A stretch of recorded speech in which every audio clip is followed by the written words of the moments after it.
everyone, and welcome to the Rugby Europe Championships 2024. It is round one, live from Belgium, and the road to Paris begins here. Belgium versus Portugal in a typically wintry evening to kick the tournament off here. But look, the supporters have come out in their numbers. A warm welcome to them and a warm welcome to you, wherever you're watching around the world. A warm welcome to Richie Rees as well. Richie, you have started many tournaments, club tournaments, international tournaments, age group and senior.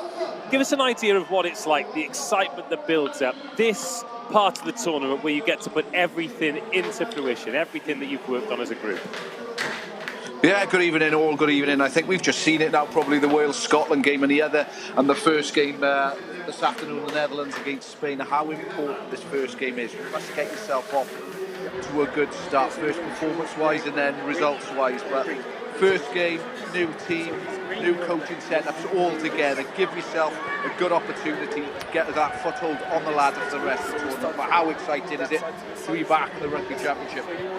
Certainly is. We've got the two captains out, Jens Torfs and Tomas Appleton, two midfield giants for their respective teams, of course, shaking hands, all smiles. They're both in the 12 jersey and both playing absolutely huge parts. And you cannot forget the pre-match photograph, although, Jens, you need to get that beard out of the way. You're blocking the referee. But as you can see, conditions far from perfect under the lights. We've had one game already, Netherlands just missing out against Spain. Of course, Spain looking to rebuild. They've got high ambitions, not just to lift this trophy, but to finally get back into the Rugby World Cup setup as well. And there are a couple of games for you all to enjoy tomorrow too. So the stand's packed, and thankfully for them, they are undercover, because that 91%, well, it's definitely 100%, because it is raining out there at the moment. It's not heavy rain, it's just light, fine rain, but that's going to make the surface greasy. It's going to make handling difficult. And with that little breeze, it's going to make it tough to take the ball. We caught up with the coaches before the kickoff, and this is what they had to say. Coach de cette équipe de Belgique, I am with Laurent Dossard, the head coach of Belgian team. This is your first official game with the Belgium national team. How was the preparation of this game, and what do you expect for today? C'est un honneur déjà pour moi d'être à la tête de la sélection des Diables. La préparation s'est très bien passée. Les joueurs sont arrivés quasiment tous mardi, donc c'est rare d'avoir tout le monde dès le mardi. C'était une bonne préparation. Voilà, maintenant on rencontre une équipe incroyable qui a ébloui pendant la Coupe du Monde. Donc voilà, on s'attend à un gros combat, mais on a les armes aussi pour lutter, pour combattre et pour faire une belle performance. So this is a real honor to be the head coach of the Belgian national rugby team. The preparation was very well. The players came on Tuesday, so it's very nice to prepare. We will play a very strong team of Portugal, who played incredibly at the Rugby World Cup 2023 in France. But our team will play strong, will fight till the end to maybe create a surprise. Thank you very much, Laurent Dossard. Have a good game. Thank you. Bye. Okay, now I am with Joe from Portugal. Joe, thank you for being here with us. This is the start of the Rugby Europe Championship 2024 after a successful Rugby World Cup. So what are your objectives today, and what will be the keys of the success? Our goal is to win this game. We are thinking about the present, about this game, but we are thinking already in the future. We are putting a lot of young players in the squads. And the keys, normally against Belgium, they are really strong. We cannot do a lot of penalties. We have to defend well, to win our set pieces, to be brave in defense, and then we have to keep the ball to build, to score. Okay, thank you very much. Have a good game. I'll leave you with your guys. Thank you, Joe. Bye. Well, great to hear from both coaches, but you didn't learn a huge amount. They're keeping their cards close to their chest. Many familiar names in this starting 15. And of course, Jens Torfs leading Dazi Cornez, a try scorer against Portugal last time round. Now, Tomas Appleton captaining, but Rodrigo Marta in the centres today, the record try scorer.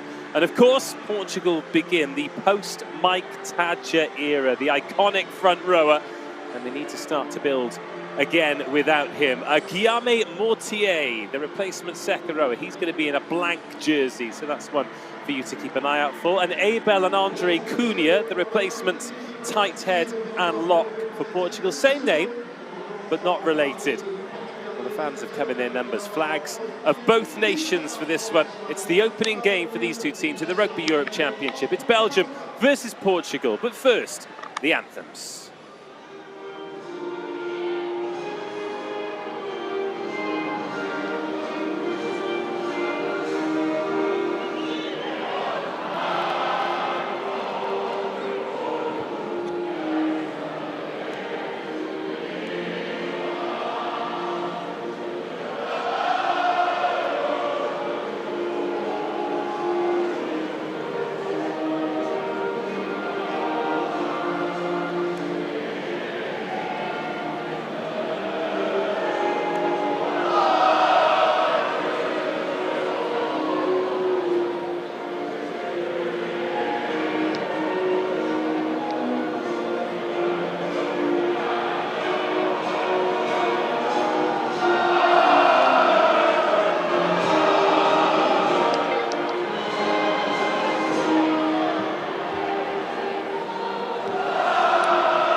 What a reception for the Black Devils. What a turnout for the opening game of this tournament. Spain already with a win in the bank. They defeated Netherlands in Netherlands.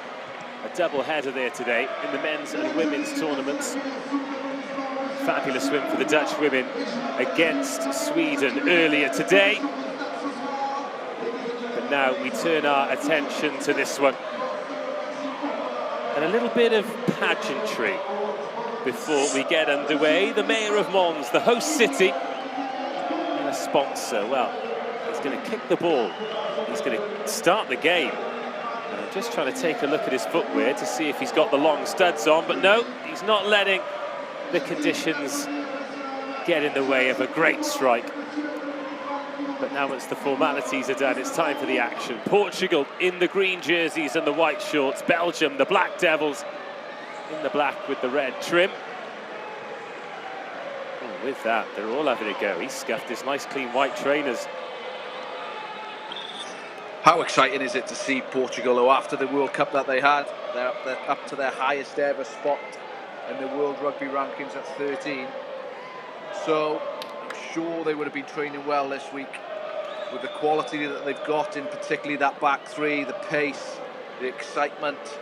But it's good to get them back on the field after the World Cup. Players want to be putting their hands up to this new management setup that they've got, and let's see how they go. Well, they certainly made a lot of friends in the Rugby World Cup. They play a great brand of rugby. They score some fantastic tries. And this tournament, an opportunity for some new players, some fresh faces, both in terms of being on the pitch and the management, to really put their best foot forward. But Belgium not here to make up the numbers. It's a capacity crowd. And Belgium get us underway. The Rugby Europe Championship campaign for these two has officially started. Pedro Lucas at scrum half today. Straight away, a lot of communication in that Belgian defensive line, being led by Chris Baudry and Toon de Kooning. 5 and 6 today, as Lucas sends that to the skies. It's an excellent take. Hey, turnover's good. Turned it really over. well in. The turnover's good. Luka Begic, the hooker in that Mike Tadger role. Portugal already looking to play with some kind of flair. Shimao Bento driven into that 5-metre channel. Penalty in the breakdown. You can just see how competitive everything is so early on to the game. We're just into that first minute. If you're a half-back, if you're Aubrey or Lucas or Berger or De Franco, for both sides, you're going to be under pressure at contact area. So you've got to be managing those forwards in front of you. Drop your body height, stay low. And just give us a little bit of speed of ball. We know how important gain line and speed of ball is at any level of the game that you play. It's a good start for Portugal, it's a good kick in not so great conditions.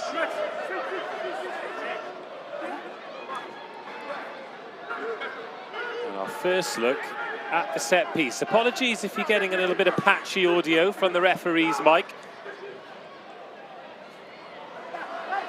To the front of the line now. Good ball delivered by Begic, playing with the penalty advantage as well. And into the 22 go Portugal for the first time. Pedro Lucas. And he wants to get his hands on the ball. They don't want to give it to him just now. And that's squeezed out. Hugo Aubrey can't get a clean play, and we'll go back for the penalty. Yeah, the penalty's got against big Chris Broadry, the 5, I think, and against who's Bastien, the open side. But that's still discipline straight away from Belgium. 2 penalties on the bounce. It's just what Portugal will be after. An opportunity to take the sting out of this aggressive defensive line from Belgium. Aubrey just lining up the shot to go. Taking a breather. The Rouen man. We talk about rugby and its growth. And the fact that we want it to be a global game, and we want nations to develop. We spent a lot of time talking about Portugal as well, who've got the opportunity to take the lead. And Aubrey duly converts. Portugal 3, Belgium 0. But how great to see an international here with this number of supporters. It's an absolute riot. Yeah, but it's what also the experience for the players, I think, and it's how they manage these emotions now. They can manage this sort of change in facility with the crowds on top. It's really close to the pitch here. On top, you can still hear the crowd. Portugal haven't taken it cleanly, but they have taken the restart. Oh, but that's been knocked on, so we're going to have a first look at the set piece. No, knock on becomes a penalty. And Portugal not dealing with the exit, and Belgium responding well. Yeah, it starts with the inability to take that clean exit, and I think he's played the ball, he's knocked it back. If he's then on the floor, you can't play the ball on the floor.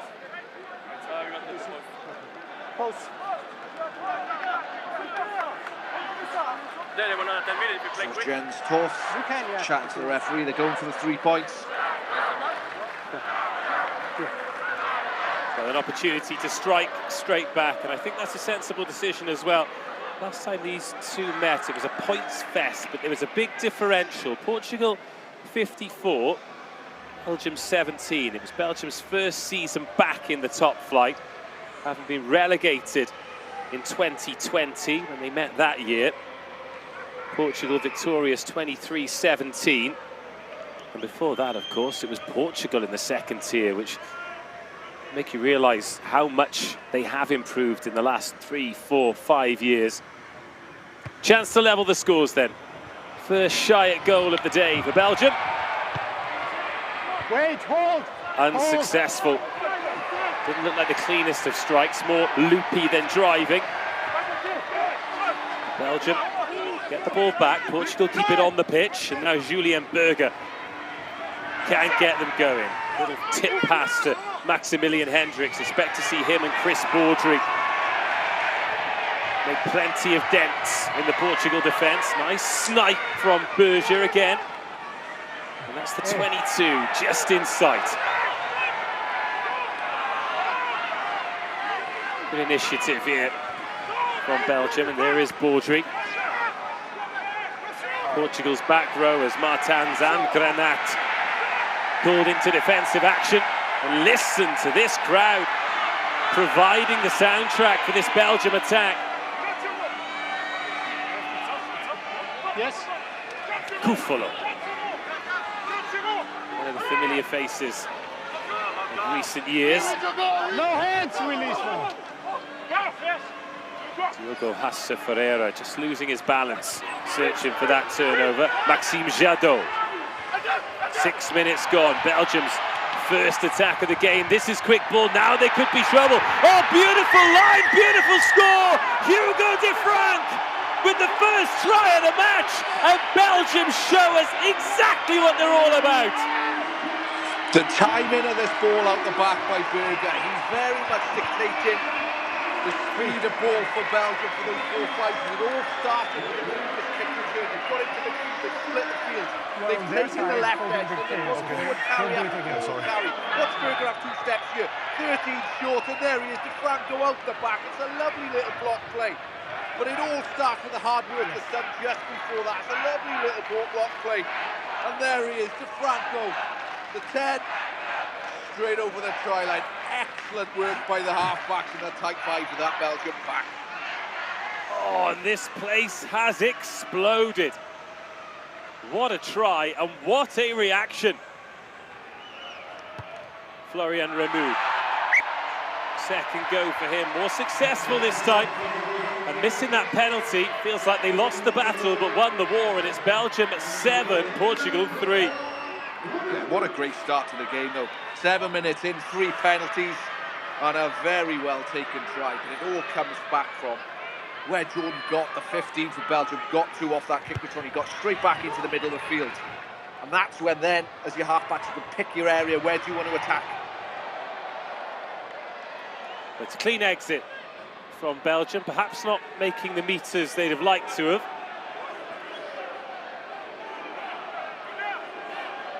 Just outside the 22, and now Portugal with a good attacking platform. Yeah, you could just see that Portuguese pack getting together. They've gone to a 61 line out with a +1. Just making sure everyone's on the same page. 9's at the front. Begish finds David Wallis. Oh, there's a gap opened up for the scrum half. Pedro Lucas scythes through it. Appleton. Shimao Bento. He's got beautiful feet, and you just see the balance there, the step both ways.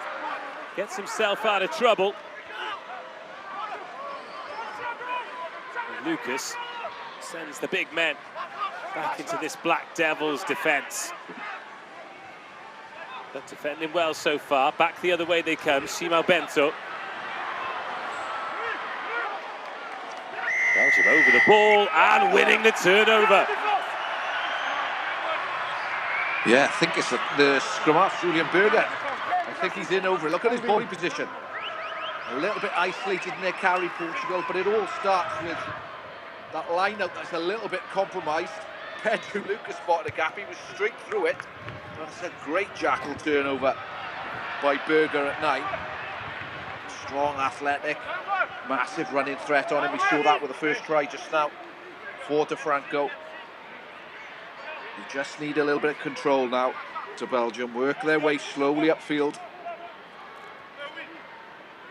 This already feels like one of those games. Richie Rees. Bearing in mind Belgium playing into the wind in this first half as well. As that one's whipped off the top, and De Frank. Short ball and a good shot by Manuel Picao. No hands, no!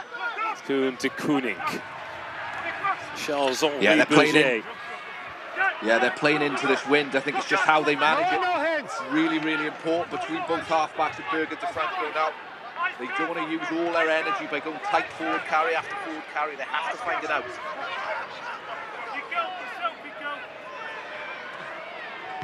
Hold. Well, the kicking game into the win so far, keeping it on the pitch. Hugo Aubry.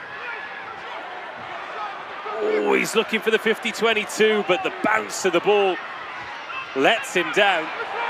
Oh. Great chase, Rodrigo Marta.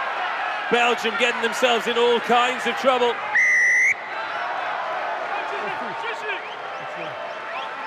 We need to stay up. Both feet. Just emotion got the better of that Portugal's defensive line then. They've done all the hard work. Their kick chase was outstanding. As you said, Dave, I think it was Marta that got to him, driven him back to that 5 metre line, and that's when everyone gets a little bit excited. In off your feet. That's exactly what Belgium would have wanted. A nice, easy outside, great kick. And Florian, the 13, to relieve a little bit of pressure for Belgium. It's important, the type of kick that they put in. It's just not going for field position, the type of kick that will work them up the field into this wind. We've already talked about Rodrigo Marta stepping inside now as the outside centre as opposed to loitering out there on the wing. We know him as a deadly world-class finisher, the record try scorer. That's been pinched by Belgium. Great start to the game for them. But just to see him still doing the things that he's known for, that kick chase was absolutely exceptional. I love the work of Berger already. Look at him dictating terms. He needs to just, he's managing his forwards extremely well. That's what you need in these conditions. But Portugal will be happy. It was Martin Bello, the second row just got in there and disrupted the possession. And now here come Portugal. We haven't seen the likes of Storti yet. We haven't really seen Bernardo, the back three of this Portuguese side. They need to be on the ball and they need to get them into the game early in phases.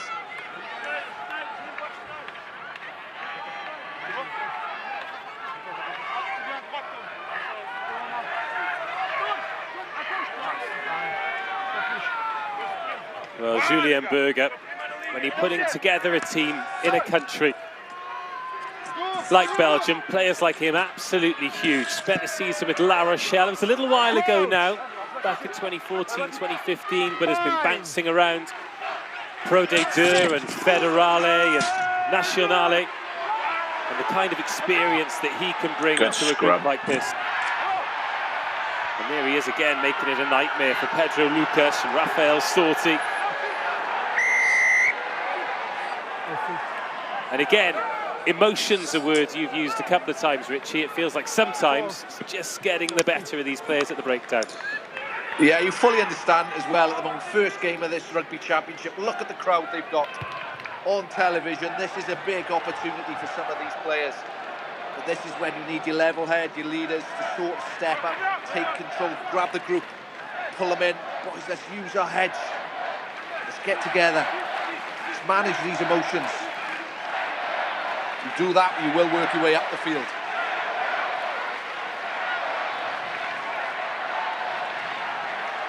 Again, Lucas at the front of that line out. It's gone backwards, and there's a little skip away from the first tackle. Thomas Walrath. Now another good carry, and Nicolas Martins making a good tackle. Rodrigo Marta again rushing out of the line, using that massive pace of his, and now it's been coughed up, and Manuel Pinto is onto it. Manuel Cardoso Pinto. Advantage offside. Belgium offside. Portugal knocking on the door. Belgium just guilty a little bit of playing in that middle third. And now Portugal right on the front foot, searching for the try that will put them back into the lead in this seesaw opening 15 minutes. Look at Pedro Lucas just sitting out the back. He's managing these forwards, he's scanning those edges. How wide or how narrow are Belgium defending? He'll decide to pull the trigger. It was good there. Go back. Back for the advantage though. Well, the decision now. It all started with the line speed of Rodrigo Marta. He had two instances of the play of that. First he disrupted that attack, or initial attack from Belgium. He got back on his feet to the counter ruck was there. And he's got them this field position. It's an interesting decision now. Where do they go? So there was a line Portugal, do they take the three or do they want the scrum? He's in offside. We saw they had their happy hands in the last one. So that's a yellow card. Oh, and a yellow card for Belgium. And it's Maximilian Hendricks who's sent to the bin.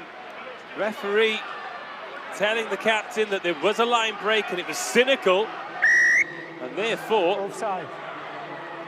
Just as Portugal is starting to build momentum, Belgium are defending with one man down. We saw how important last night's France-Ireland game. If you lose the second row, your job to stop that defensive driving line is so important. So let's see how Belgium go about it now. There he is, Marta, making that tackle back to his feet. There's the hustle. And then he's back into a game to allow the rest of his Portuguese pack just into the game.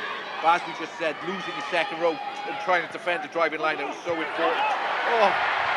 Well, that was not a great line-out throw, and Torfs, well, Belgium want to play inside their own 22, into the wind, on this greasy surface, down to 14. You admire the will to play, but you can be punished against a team like Portugal and a player like Manuel Cardoso Pinto. Beautifully balanced runner and gets around the outside of the first defender.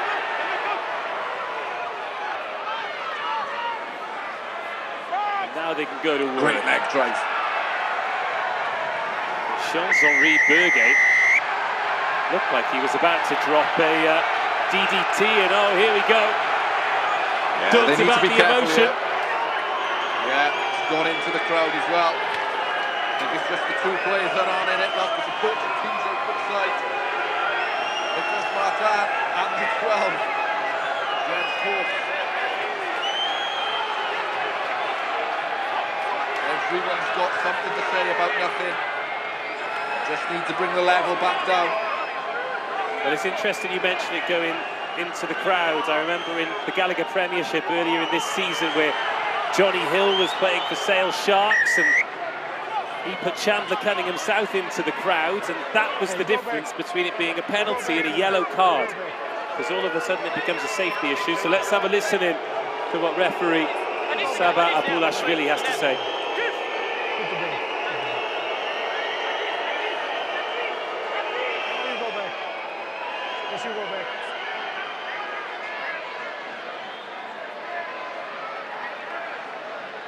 Just go back.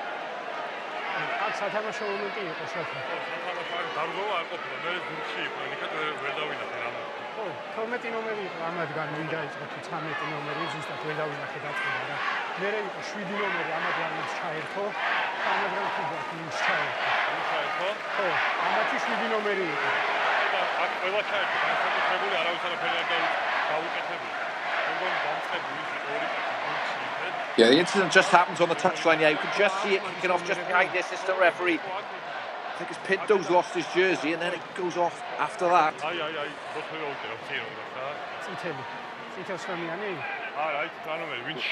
Well, the team of officials are going to have to make this decision between them because there's no TMO in the Rugby Europe Championship. Yeah, don't forget Belgium are already down a yellow card. Don't want to lose anyone else.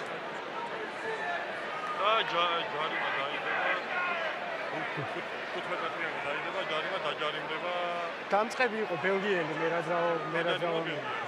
ამას უარესი არ უქნია ორივეზე ყვითელი. Okay, 12, bring the 9.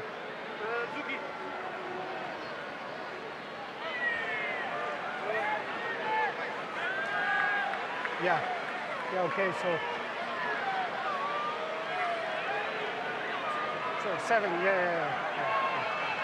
Sorry. Yeah, 5. Okay, yeah. Pedro Lucas, the scrum half for Portugal, just refusing to admit it was him. So it was the game situation here. It went out. These guys started all of it. So I'm gonna give you both of you yellow card. There was a big scuffle. You started it. Me? So penalty gonna go to the. Okay, I'm just. Well, the referee's made a big error there because Jens Torfs strolled in and was 50 metres away. Torfs has got a exactly guy and he's walking across the other side of the field. That's quite astonishing. So Belgium down to 13, Portugal down to 14, and a case of mistaken identity against the Belgian captain. And you can see the frustration in his eyes. He was saying I was the other side of the field. He was walking in with Torfs with Nicolas Martin. And with that, Portugal have missed touch and we're back underway. And I understand when there are 30 players out there and it's all very, very heated, that the referees have only got the chance to see it in real time. However, Jens Torfs can feel particularly hard done by there, the Belgian captain, because there were two players. In fact, it was Nicolas Martins who was the other one. It was the two of them who were walking over together, wondering what all the fuss was about. I do feel for the officials, but they've got to get that right. They cannot guess. I appreciate there's no fourth official or television match official, but they've got to get those sorts of decisions right. You can't just guess. Well, there's more space now for Lucas to run into, and he picks a good pass. Now Portugal. Oh, he's in at the side straight away. Is the big guy, Maximilian Jadot. Belgium. Poor decision by the big prop. But a nice start, a nice launch from Portugal. An 11 play. A run around with Pedro Lucas going back around the corner from where he's just come from. Trying to pick on your type 5, your slower defenders.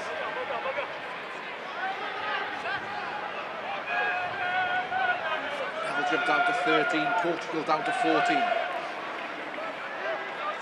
And Portugal in a great spot here because Belgium without two of their defensive leaders as well. Maximilian Hendricks, who clatters people in the middle of the park, and the captain Jens Torfs, who's there at inside centre, organising the back line. These are massive moments in this game. 18 minutes gone. Portugal have it in the pack, driven into touch. You've turned it over. Got his flag up. The referee's got his flag up, but the ball's in field. And I think given the chaos in the crowd, it's important for this team of officials to keep control of this game. Yeah, you're spot on, Dave. They just need to work in unison as a group of 3. Make sure the communication, lines of communication are high. Be sure with your calls. The big exit now, something Belgium have to get right. Quarter into this game. Well, their one line-out option down, but that is good ball off the top. Portugal straight in, looking for that turnover, looking to slow it down, looking to make that exit difficult. Oh, it's a left-footed clearance. And a good one in the end. As well, Portugal under the pressure. Want to play. Here's Shimao Bento. Oh, the wind really catching hold of that ball. You can see it affecting the pass there, and this will be frustrating to Portugal because playing with the wind, you really want to stack up the points. Tomasz Appleton bundled into touch, and this not going how Portugal expected it to. Yeah, and it starts with an excellent clearance, an excellent drill from that line of exit. 5-metre line from your own try line. They would have repped that all week, how long they've been in camp. How do we get out as clean and as quickly as we can on those exits, particularly with being 2 forwards, two players down this Belgium side. Very well drilled, and it's a great kick by DeFranco. The kick is followed up by a great defensive work rate, and look where they are now. They're line out Belgium. That's whipped out the back, and it's worked out, and it's opened up! DeFranco again into the 22. Bounced right up into the breadbasket, and Belgium on the front foot. It's the big tight head, Maxime Jadot, getting them over the game line. Oh, Portugal called off it. Just as it looked like the hooks were in. And having defended their own 22 on multiple occasions, Belgium find themselves offside advantage. With a penalty advantage as well. They just need to be patient now. Don't forget they're 2 numbers down. Try and take some time out of this clock. No advantage. So with that in mind, Richie Rees, are you going for posts here? Yeah, let's just see where the referee calls the offside. But it's that bouncing ball again. You cannot defend a bouncing ball. We saw it earlier off the scruffy lineup from Portugal. But as Julian Birdie's thrown it out the back door, and it's opened up the hole for Frank. He's gone 40 metres upfield, and they've called the opportunity to take the 3 points. I think it's the correct call. Take the whole minute.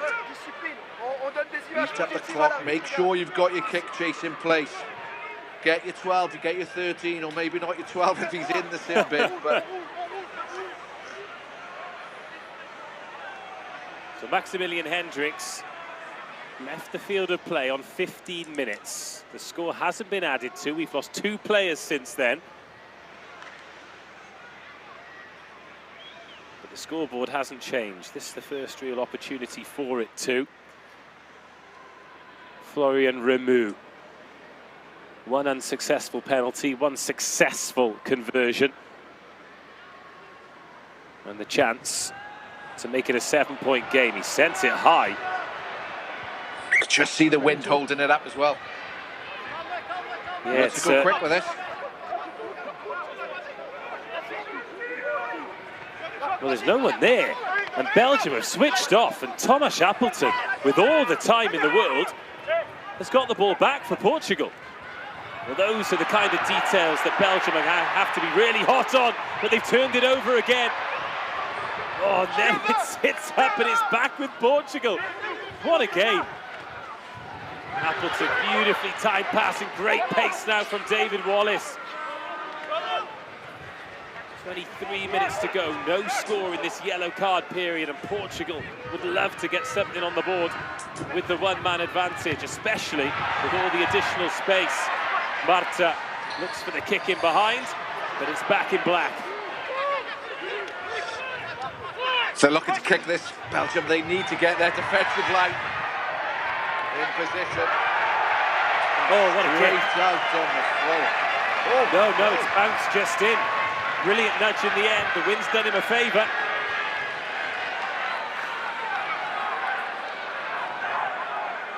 Tassi Cornez, I think he's got away with one there. He's just scooped it in field. But I tell you, I've been impressed with Dave.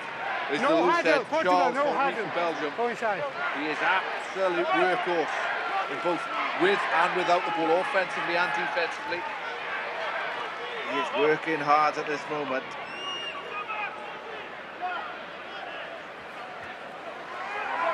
Move. Wallace, the line-out target again. He's got great pace. We saw a glimpse of it moments ago. Don't change. He ran onto that ball from Tomas Appleton. Now Pedro Lucas wants to feed the speed. But a long blast on the referee's whistle. It's another penalty to Portugal. It's tasty out there. It is, and a lot of it is around. Julian Berger, the skill off, involved in absolutely everything. Charles-Henri again might be in a bit of trouble here. I think he's walloped Pedro Lucas late. It's a late tackle. 9. When there is a whistle, just leave the ball, okay? Don't take it. It wasn't yours. Scrum half's being awkward, Richie Reese. I bet you've never heard of such a thing. Late. Don't believe a word of it, Dave. I would not believe a word of it, my friend. But he's the heartbeat of this team is Berger. 33 years old now. You mentioned him, how athletic, strong, sniper. But he drives everything. You can just pick him up on the ref's mic. You cannot buy that sort of experience.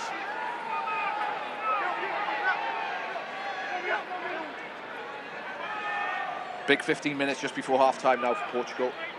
Still, they're playing with the wind at their backs. They're a number up, and they're still down on the scoreboard. Well, according to my stopwatch, next stoppage, Belgium should be back up to 14. And then 2 minutes later, both teams will be back up to 15. Portugal yet to take advantage, well, of the extra space or the extra man. Good low-down tackle on Marta. He's driven back to halfway, so Lucas decides to play the territory game, but he overcooks it. Yeah, he's put too much height on it. He's allowed got there 15 for Belgium just to get across and take it on a fall. He needs to try and eat this clock up, as you just mentioned, Dave. It's not long until his teammates there, as he comes back on the field as the big gut man, Maximilian Hendricks. So both teams now down to 14 after that explosive 120 seconds that saw 3 players sent to the bin. All happening in front of that big stand as well. Raucous. There's Manuel Cardoso Pinto. Fabulous back 3 player on the wing or at fullback. Give him space in this trouble, but the line out creaking and coming back into the hands of Alexis Koufalo. There's Charles-Henri Berger. Up it goes. Kick chase needs to be on point. Shimo Bento. Tried to call a mark about 2 seconds too late. Bento then.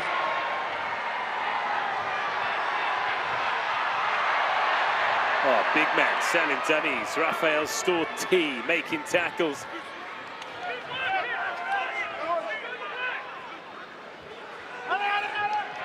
Working that short side to Franck. Helps it on. Oh, Jadot wanted that a bit quicker. Gets it in the end. Fair amount of ballast on the big number 3. Yeah, look at Berger now, just organising this kick position. Just setting his caterpillar in front of him. He knows 12 minutes until half-time. Alexis Kufalo was just checking there was a man outside him, so didn't fancy that chase on his own. It's a good kick that drops outside the 22. That one pretty much on the money. And now Lucas. They need a run option as well here. Use it, 9! Look how tight they are. Don't forget there's still a man down that Belgian back line with their 12-man skipper. Take advantage offside. He finds Jordan Gott playing with an advantage here. Oh, Portugal offside. And 13 feel as offside. though Belgium are going to have to go for the corner here because the goal kicking with this wind. Oh, actually, still moving. Still moving. Offside. Still moving. Number 13.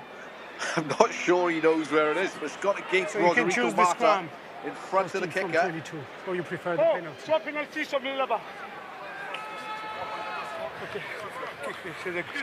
Pause. Well, what's fascinating about this is the 3rd kick at goal. And they've left 6 points out there already. They could well be 13-3 up here, Belgium, with a kick to make it 16. And we're back up to 15 aside. No change to the scoreboard in the period where we've had 3 men off the pitch, but that's a replay of when the penalty was given in the end. But I think Belgium can be very pleased with the way they managed that period with 13. Yeah, indeed, Dave, but I think both sides, the attitude of both sides, the speed to reset in attack, the speed to reset defensively, I think it's been absolutely outstanding. Don't get me wrong, I think it will take its toll on fitness levels, so it'll be really important now where both coaching setups look to use their bench. But what a first opening 29 minutes of this game.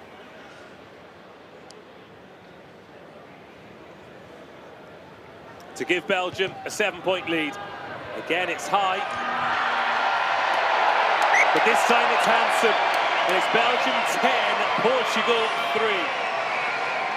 You can just see the enthusiasm of both teams. Outstanding so far. Well, it's been quite a contest, hasn't it? The last close one they had was back in 2020, and that was 23-17 in favour of Portugal. I think after half an hour, if you offered them 23-17 now, they would absolutely bite your hand off. Oh, that's a great tackle. Brilliant shot onto Kudik. He really committed to that carry. And that is what it yields. On the side. It's so important, dominant tackles, but watch how good he is technically. Counter-up was good. In this instance, and from the side. I think it was Luka Bejic, the hooker, that made the initial tackle, but all the momentum then is going forward. Pause. As Appleton has come in, he's shaped for the post. He wants the 3 points just before half-time. It's an interesting call that, but it all starts from excellent technique with that tackle. Such a dominant hit as well, because you could see Tuan de Kooning really commit to that. He was desperate to win that collision. But instead, results in a turnover, results in a penalty, and results in an opportunity for Portugal to cancel out those 3 points just scored. No mistake made, 10-6.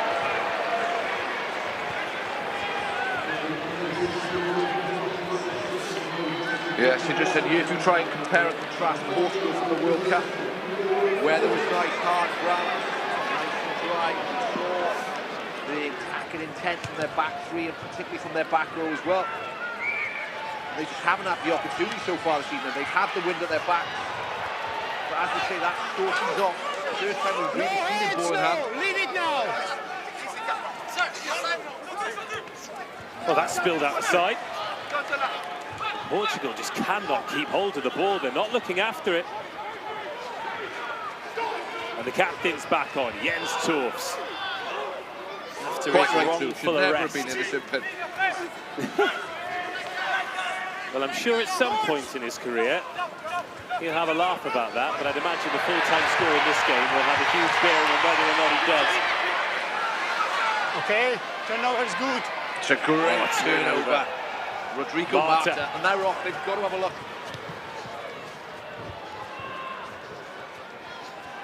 Well, what's really interesting is a confident Portugal, particularly with Manuel Cardoso Pinto back there, would have run that ball. Aubrey, scorer of Portugal's 6 points. Cornez. It's a good clearance kick. It's just what Belgium needed as well. Take a little bit of sting out of this Portuguese attack. But as you say, Dave, they're struggling to retain possession at the minute on this Portuguese side. They've got to take a little bit more individual accountability as they're going up in the carriage. Not just the carriage, you're working the floor. It's your ball placement for your half-backs. That's your bread and butter. That's where your money's made.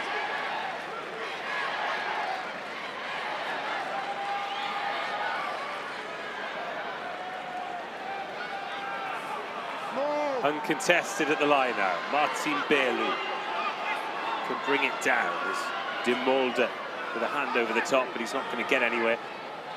That big block is in place.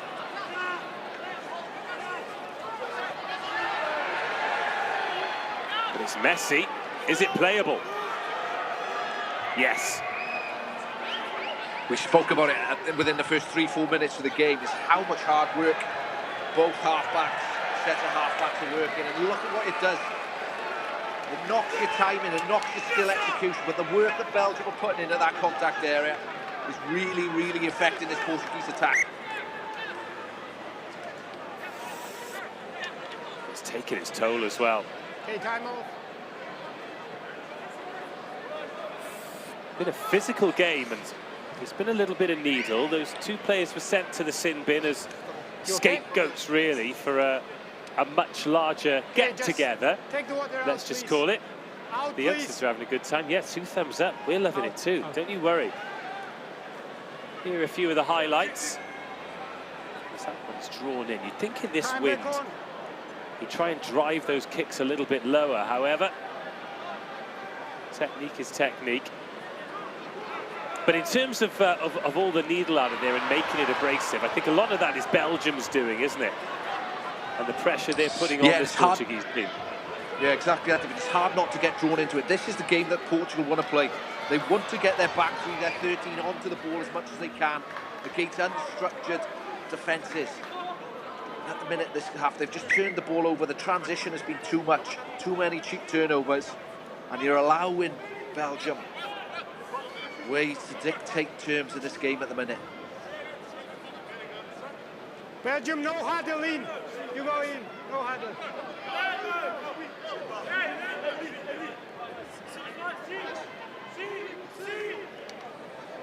Well, you've mentioned the inevitable fatigue of playing at this abrasive level for Belgium, and you wonder, oh, that looks high. Wow. Diogo Ferreira against Berger. I don't think either assistant referee has seen it, or the referee himself. Well, he's got away with one there. But you wonder if that huddle there was just a chance to get some air in the lungs, because this has been 36 minutes of rugby, very much in the red line zone for Belgium. Can they maintain it for 80? Good take, good chase. Look at the kick chase. Wing has made the tackle. There's space on that short side. Hasn't been spotted.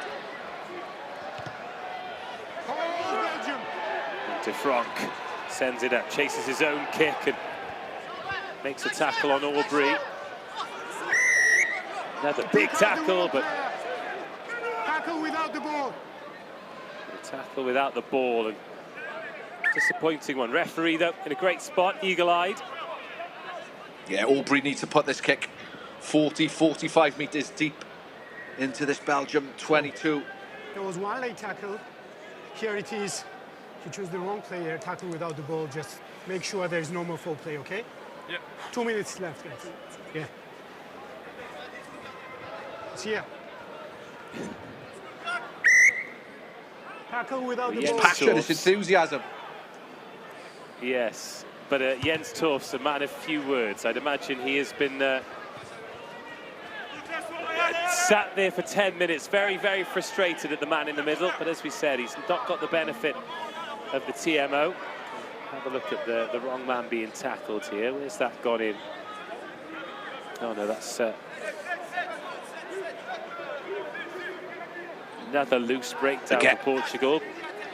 Again, Pedros Lucas is in the front of this line. I expect something around the seam of this line out. Delivery again, compromised.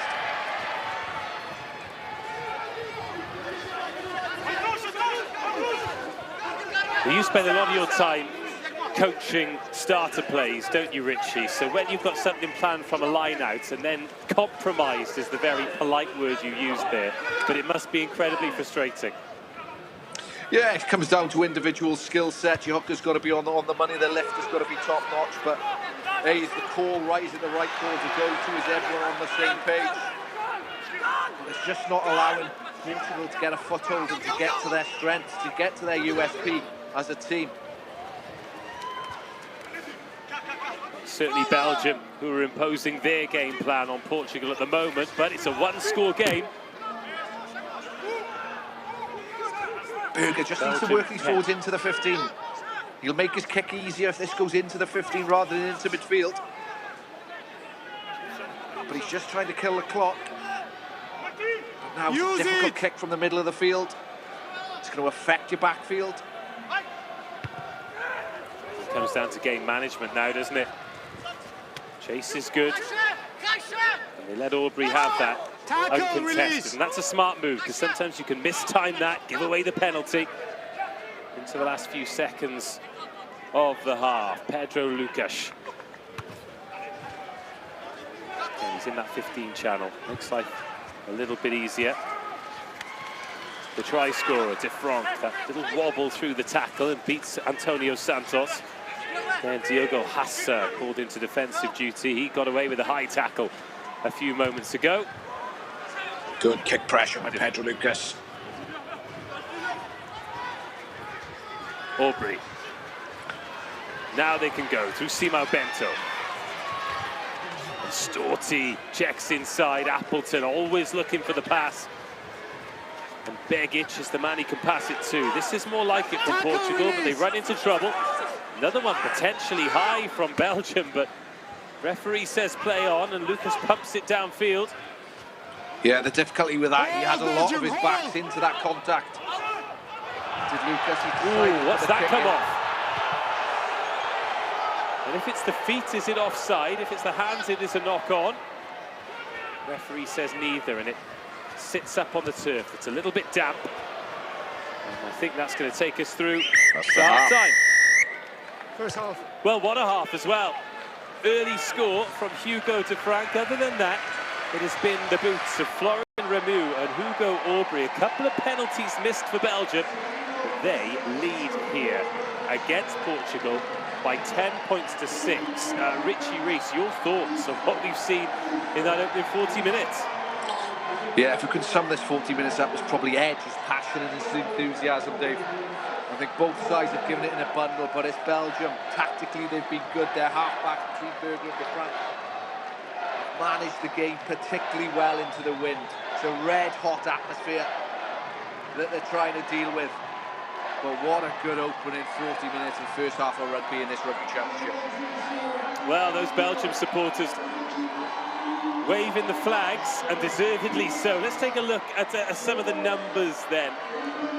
Not too many surprises there, just the one try, one conversion, one penalty. Portugal, when they've kicked for goal, again, a more confident Portugal probably looks to scrummage or go for the corner. But I I think the way Belgium have stifled them has limited their opportunities, and therefore when they visited the 22 they've looked to come away.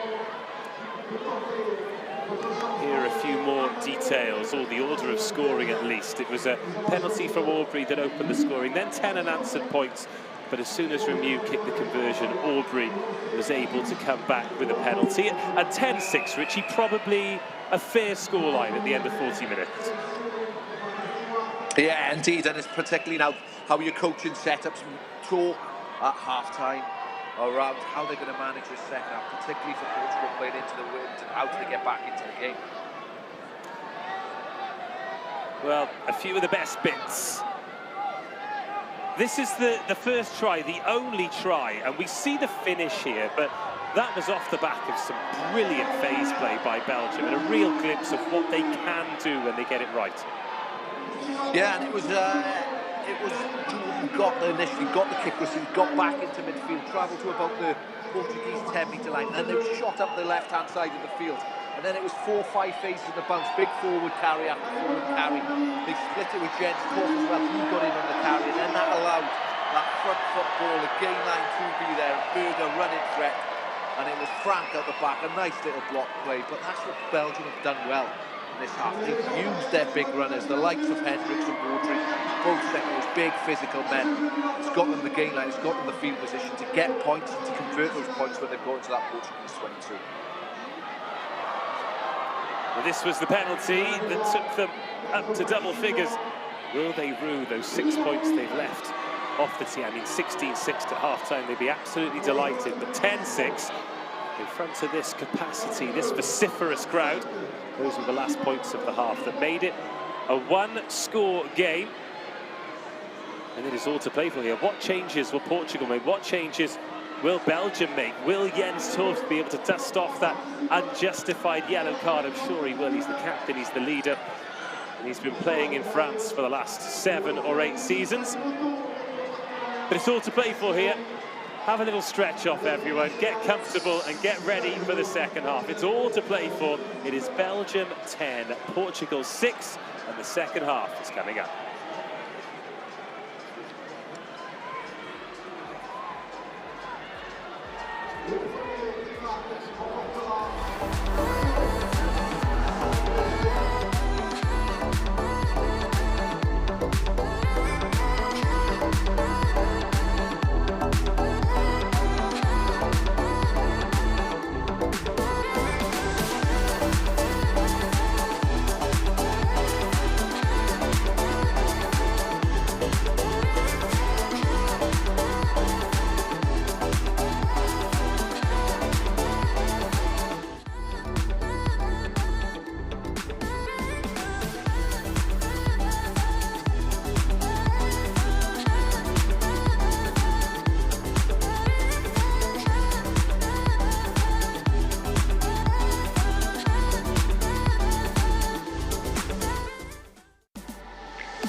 Welcome back, everyone. I hope that you scanned that QR code. If you didn't, then search Rugby Europe Championship finals and put a big ring around the 17th of March in your diary, because we are heading to the Stade Jean-Bouin, the home of Stade Francais, for the finals weekend on the 17th of March.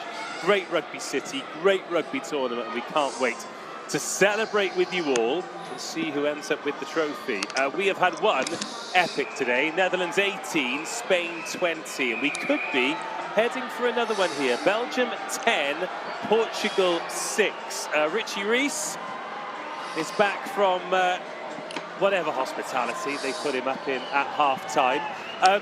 Look, messages, you have to give them week in, week out with Cardiff Rugby, and sometimes you find yourselves in a game like this where you're Portugal and perhaps you're expected to win going into it and you're not performing at your peak. What are the kinds of things that you think they'll have been saying? What are the work-ons that they need to improve to come out and win this game in the second half? Yeah, from a Portuguese point of view, David, it's definitely around that contact area. If your contact area doesn't function, nothing functions. And I think it's been very, very scrappy for the Portuguese half-backs. We touched on it a couple of times between Lucas and Rugby already.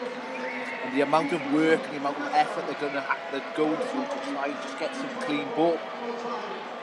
So that's definitely going to be one message for Portugal. And half-time for Belgium is going to be more the same. Defensive effort, enthusiasm, get off that line, take the time and space around away from these Portuguese backs, these dangerous backs, because they've got the wind at their backs now, have Belgium. Play field position, but kick under your own terms. It's the big message, one from each side. And let's get out and let's have another good 40 minutes. Well, they've certainly made a fantastic event here. We saw the youngsters there who were able to experience it too, getting them out on the pitch. Certainly a night that they'll remember, and it could be a night that everybody here remembers. Are they to hold on to this scoreline, maybe even improve it too? Of course, we like to predict what's going to happen in a rugby match, don't we? And we just assume that Portugal are going to be much improved, Belgium are going to play well. It's going to be a massive test to their gas tank, their conditioning. How fit are they? Can they maintain this level for 80 minutes? And if they can, this would be absolutely huge for Belgian rugby. Yeah, it'd be massive. I spoke to Maurice Botha, he coached Belgium in this tournament last season, the ex-Saracens second row, and I was talking to him around some of their key players, and it was both second rows, Maximilian Hendricks and Maximilian Jadot, and both centres, but then all four of them, none of them are young. They've got a lot of miles on the clock, so it's going to be interesting how they manage the second half. Don't get caught up in the game that Portugal want to play. But you're right, they've been excellent. They're all big, full physical guys, and they've been excellent in this first half. It's just they have to try and conserve some energy somewhere in the game. You can't be high intensity attack, defence and at set piece. Manage your own energy systems. Sometimes it's amazing, you say that they're not young guys, it's amazing how long these big diesel engines can go on for, isn't it? They're incredible, really.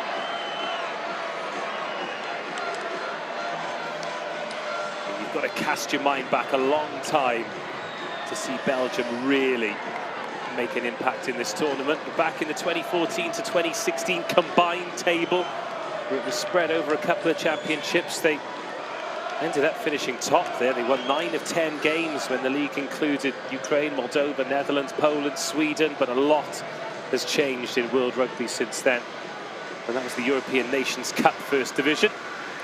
As Saba Abulashvili is back out. He had an interesting first half, but now it's time for the second. Portugal getting us underway. Belgium receiving the kickoff and receiving it with a clean catch as well. It's a 4-point game. Strap in.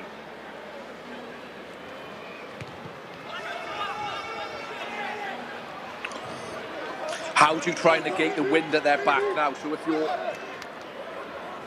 you're Portugal, you do exactly what happened then. Look at Pedro Lucas going after Frank the 10 for Belgium. It takes probably 20 metres off the kick. Great first impact, defensive impact at this Portugal team. There he is again at the front of that line. That was Pedro Lucas. Got it right, Begic. got it right this time. Darts have been good, looking for that inside ball again. It's scrappy, but it's gone backwards. Still in Portuguese hands. And Pedro Lucas sends the big men forward. Martin Bellu, the target this time. David Wallace swallowed up. Oh, turned over again. Got the turnover. Yeah, I think it was Chris Baudry. And then Belgium looking to use that win. Where's it going to bounce?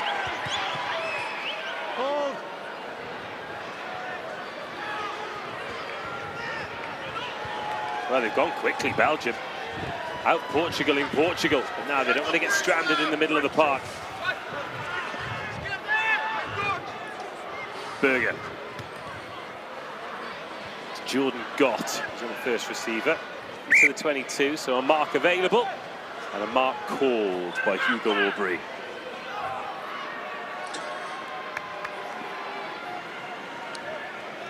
Yeah, between Frank and Berger, they just have to manage that wind behind them. It will take the ball, and it's a nice, easy out for Portugal now, taking that ball on the 22, ball in the mark, landing just outside the 20. They're off again, though. Well, Belgium want to play. They want to take it to Portugal. We were asking about their gas tank, but they're the ones who are pushing the pace. Jordan Gott. Second time he stepped in at first receiver in the first 2 minutes of the second half, and a nice bit of footwork there. Now Maxime Jadot. Yeah, Gott has found that lateral footwork well a couple of times already in this game. They need him on the ball more, though. You mentioned him, Dave, in at first receiver. That's a nice pick-up off the toes by Jens Toews. Just trying to free that hand around the back of the body. The Sonny Bill Williams style. When it comes off, it's great, but if not, you cough it up. Yeah, Tough acknowledges the error straight away. Just go through play, through contact. Take the contact and you run away. You've got the momentum, you're on the front foot. There was a knock-on forward pass. Good start from Belgium. They don't look like easing up in the first 3-4 minutes of the second half. It was a forward pass, then went to out. They chose the scrum. I think perhaps realising the importance of getting the first score on the board in this second half. Mark is here.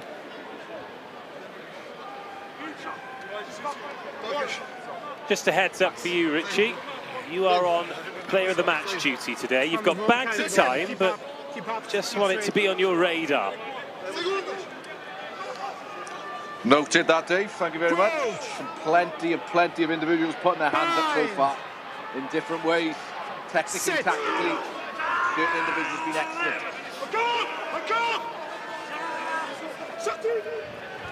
Contest at scrum time.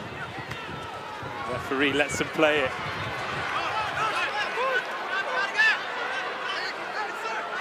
Don't catch him! No. Now Portugal's turn to try and build something. Pedro Lucas digs. Keep your eyes on these contact areas. The last three that Portugal have had, they're having to overcommit numbers to it. Frank recognises that and he looks for the field position. It's a good kick. It's a difficult spot to get out of this for Belgium. Jordan Gott drops it on the right boot and decides the sanctuary of the touchline is the best option.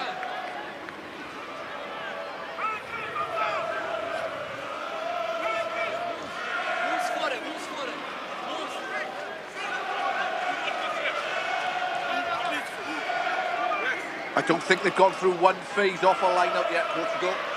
So they need to be more accurate around there again. Starting at the front of the line-up, they looked at an inside ball off from around the seam, around the tail of that line-up last play. I'm gonna give you time. Wait. I'm gonna give you time. You have to count by yourself. There's no road they have to tell you the numbers. You count by yourself. Now you have to time. Okay, there's 6. Bit of discussion going around about numbers at line-out. A little bit of pushing and shoving between both back rows. Move! Belgium challenging, but Portugal coming away with it now. Pinto. Lovely line by Bento, but he's brought down. Trying to change the angle.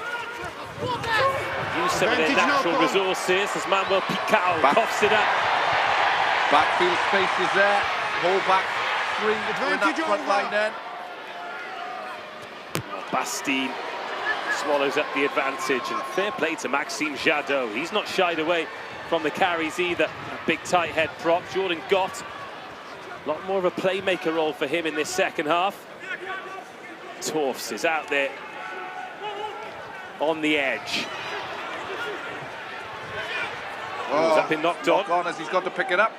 He's missed it though. Referees let him get away with that. Maybe no part of the ball touched the ground. Carried back. He's struggling a bit off the ball. Yeah, he doesn't look comfortable at all, does he, Jens Torfs? Either that or he's just taking a moment to fill the lungs. Perhaps that's why he's out there on the edge, but you don't want to be defending out there when Portugal... That's a big call for Jens Torfs. Oh. He's not happy at all, the Belgian captain. Doesn't look comfortable. No, he doesn't. And what you can't do, you can't carry injured players, particularly fatigued players. Substitutions. In these sorts of games. You see his hands on his head already. We are just 7 minutes into the second half. Depends how much confidence they've got in their bench. 5. Steve Ouattara of Montauban probably be his likely replacement, but they look to try and keep him on the field as long as they can. He's such a key fulcrum figure for this Belgium team. Well, this is his first game for about 6 weeks. Hugo Camacho is on as well for Portugal. There he is. What an opportunity now for Portugal. 7 minutes in, we've got Begic there at the back, looking to bully their way over, but brought down 3 meters short. They've got a penalty advantage here. Martins looking to go over in reverse. Okay. Now, Portugal, in positions like this, have chipped away at the lead by going for posts and posts and posts. What's the decision here? Oh, look at Camacho, the live wire. Just wait. I'd advise him not to run into Audrey, Hendricks, and Kufalo. Yeah.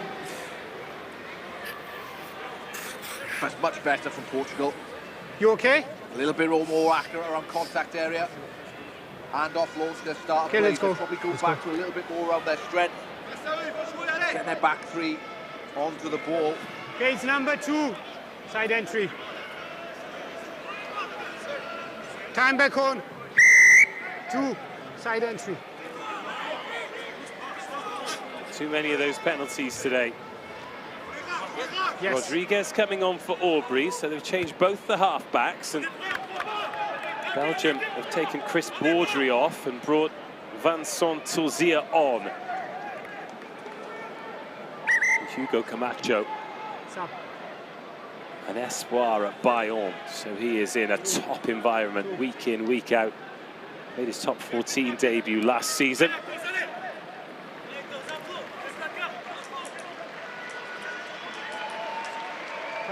Bringing these players in key positions, just in time to defend this Belgium, and defend it they'll have to.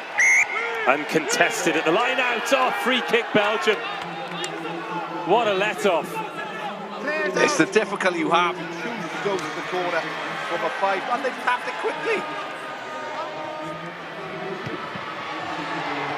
Well, they managed to get a good boot on it at the end. Someone needs to remind this Belgian side that they've got the wind to their back. Yeah. Oh, they managed to turn that one over as well. Foot race backwards.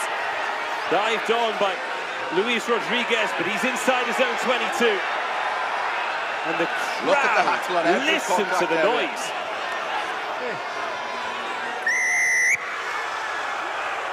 Oh, again. You have to release. Belgium You have to release. get themselves in such good positions, but that's not the first time today. They spoiled it for themselves. It was out. Yeah, Berger, the referee, arguing. Yeah. But he's in the right in this instance. But You what's leave to the happen out in first line out contact? early.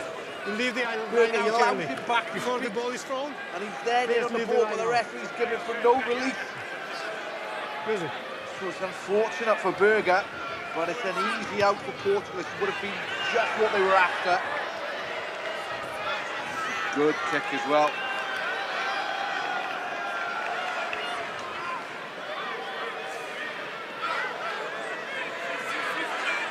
And now they have the chance to build. But they've not really been able to go through phases, not really been able to penetrate.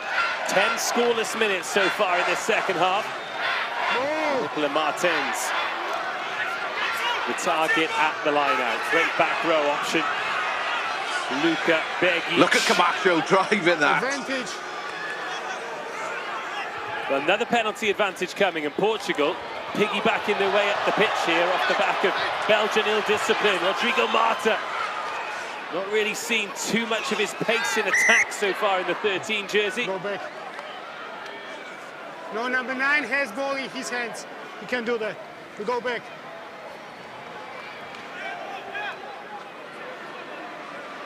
It's a bit further back than that. Time off. Yes, a good option. Just lift Number that 9 ball has over ball that in top his of the hands to really choke it out. aggressive oncoming defensive line. There was, wait, just listen. There was more, well, there was side entry. Again, there is side entry. Be careful with it, okay? Okay. Marta got his hands on the ball, but a little bit of discussion just off camera around someone being tackled off the ball in the build-up to receiving that kick. I know, in second half, that's why they got the warning. It's not 5, it's 2 in a row, okay? Yeah. In these situations, you have to trust the referee's maths as opposed to the opposition's captain.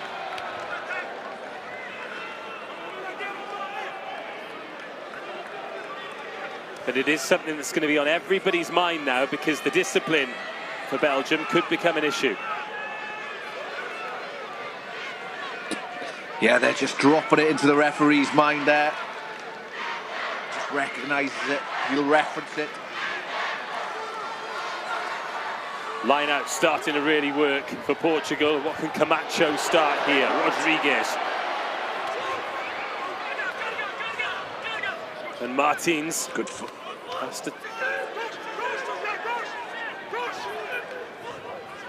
And is this the screw starting to turn? Appleton. Shimo Bento.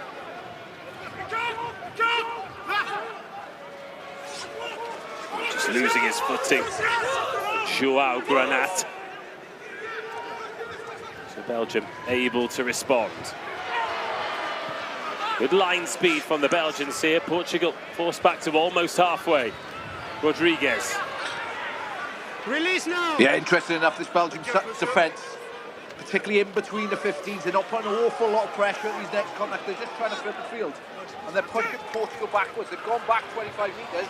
Doughty's looking for the inside ball. It's a touch forward there from Camacho, but gets away with it in close proximity. And now Portugal can try and feed the speed, but they put it on the toe. 15 on 15. Very Jordan got back there. Very connected defensive line from Belgium there. They need to take a little bit of a breather in this game in a minute. It's all been a bit helter-skelter. Get back into control is exactly what Berger's looking to do. Clear his lines with Frank. He needs to make that ruck a little bit longer. Use it now! Oh, the charge down. Where's it going to bounce? Oh, beaten by the dead ball line. Big 22. Martin Bello. Tiny margins. It's 22. You could just tell the ruck wasn't long enough. And when you've got the man the size of Martin Bello on top of you, you need to really get every bit of length out of that you can. It's a good option by Bento just to run that ball through, though. Bello gets a little help along the way by his open side by Martins, just to give it that little bit of a push. But the minute we talk about momentum in games, it's all in Portugal's favour at the minute, even though they're still 4 points down on the scoreboard. Approaching 15 scoreless minutes in the second half. Advantage. Another big crunching run, advantage coming. You have to. No wrap in the tackle. And that's Charles-Henri Berger. Captain. Oh, this is a yellow card. He needs to wrap his hands. He's not wrapping the hands. Oh, it's a yellow card.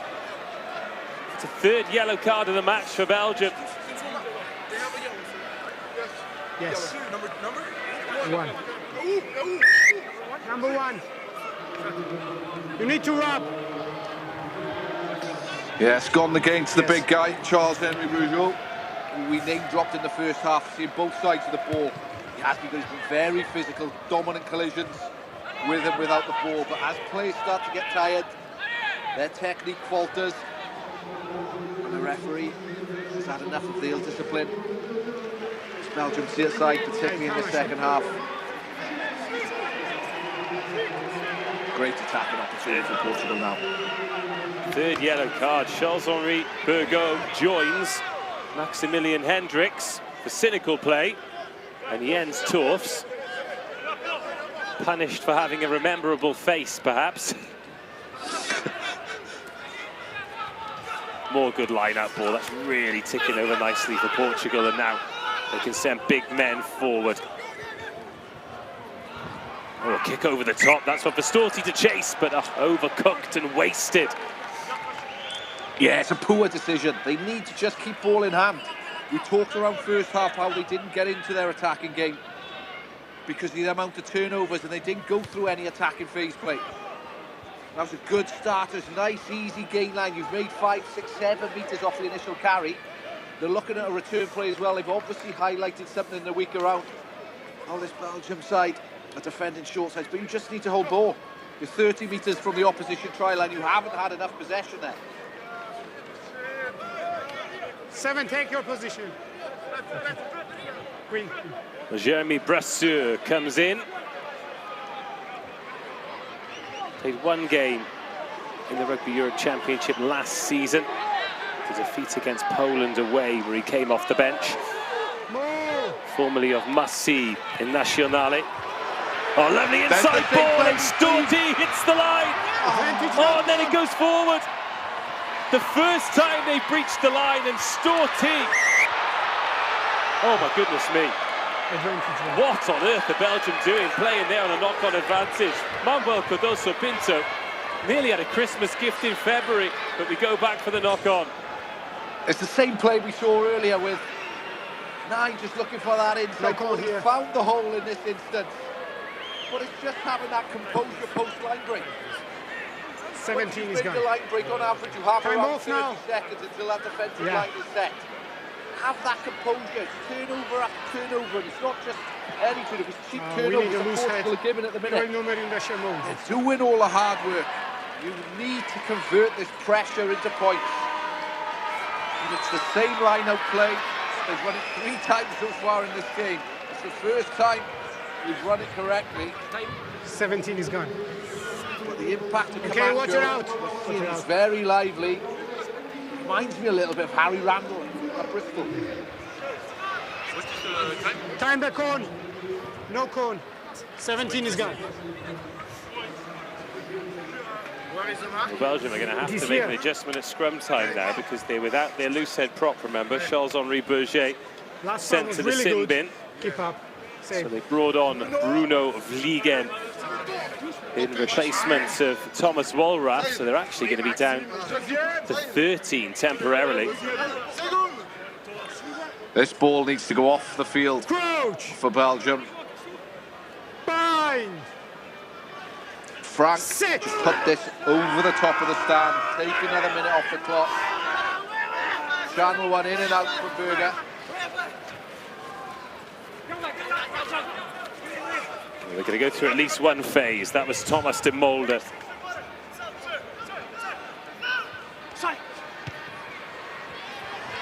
Needs to be a big boot, needs to get off the pitch. Oh, he's kept it on. And Portugal could come forward. Shimao Bento. Portugal need to leave these contact areas now, Belgium. with a two-man advantage. The tackle's coming flying in, but it's all about the defensive line. Rodriguez, oh, great tackle. Good Rushing shot, out of the line. Jens Torf Look at the has space on that re-energized left himself side. somehow. Use it. Speed of ball as well, dictate in terms of allowing Belgium to get 2-3 more men around the corner and elongate that defensive line. Penalty, Belgium, turnover, massive.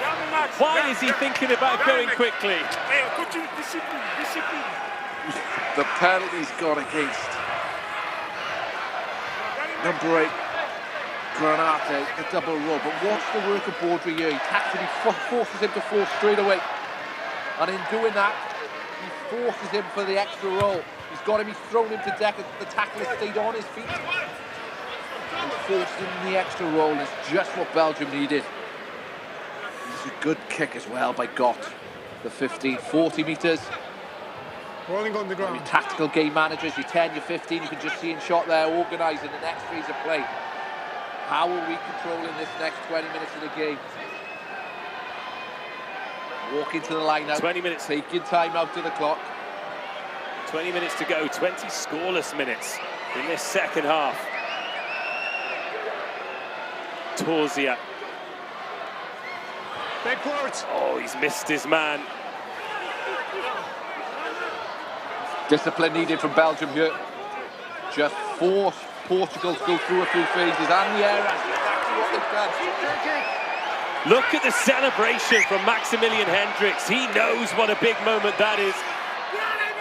First from green, then from black. Absolutely huge, and if anything, Belgium could have perhaps been a little bit more patient there, but this suits them, doesn't it? Because they can take some time out with the scrum. They're a man down, He's here. or 2 men down, but all the while here, the clock's ticking. Exactly that, Dave. The scrum will eat another minute up. We might even have another reset. That will be 2 minutes. They won't Berger, that man, ball in hand. He's dictated terms all game so far. You could just see him talking to his half-back partner, Hugo de Frank. He'll be in no rush at all. There's your big guy, 12, the captain, Jens Torf. Expect him straight down that channel. Look how narrow Portugal is 10-12. Sit. In it comes from Berger. There comes the squeeze though from Portugal, but it's spat out and it's back in the hands. Oh.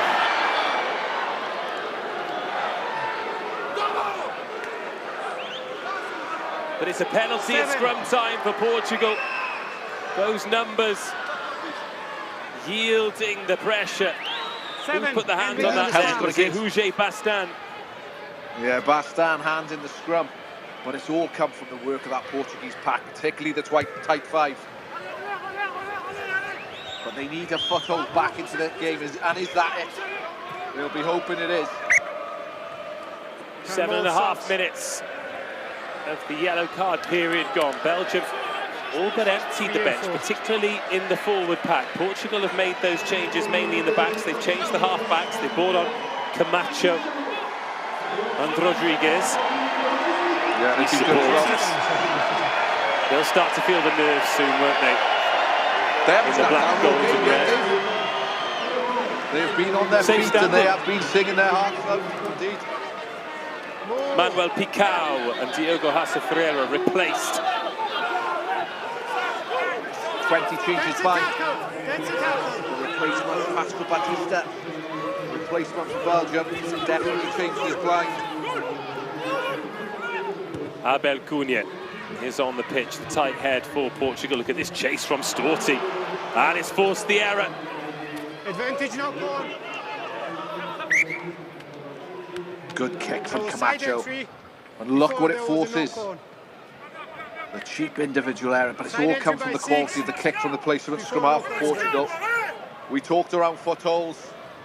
The first one got them 30 metres upfield, the second one has got them another 30 metres upfield. And now look where they are. 16 and a bit minutes to go. Roman Pint comes on to replace Maxime Jadot, and that's been a hard graft hour on the tight head side for Jadot. And as we already mentioned, Abel Cunha coming on to anchor the scrum. Here's 1 minute remaining Here. of this yellow card period. Andre Cunha on as well.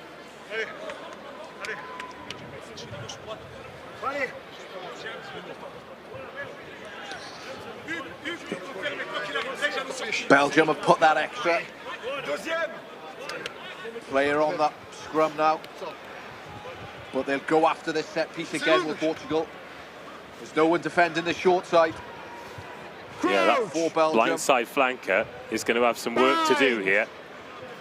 particularly uppercut against Camacho. We've seen the live wire that Camacho is since he's been on the field. Scrum's gone his way as well.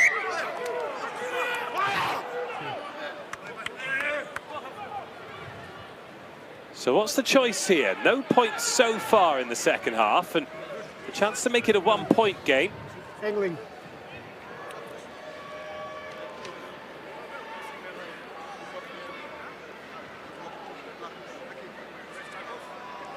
You can see Huger Bastin there. He actually left the scrum, didn't he? Because he was so eager to keep his eye on that blind side, and if anything was happening down there. And the scrum on roller skates a little bit for Belgium right now. Luka Begic. Yeah, that's Luka Begic. Having a bit of treatment. He's worked hard as well, to be fair to him.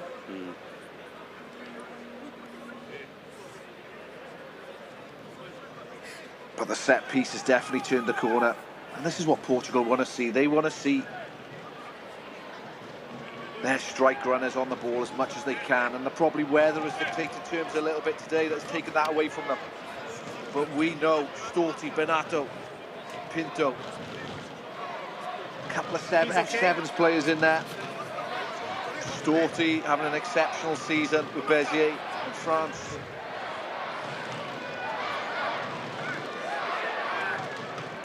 So they'll kick for the corner, and they'll go again.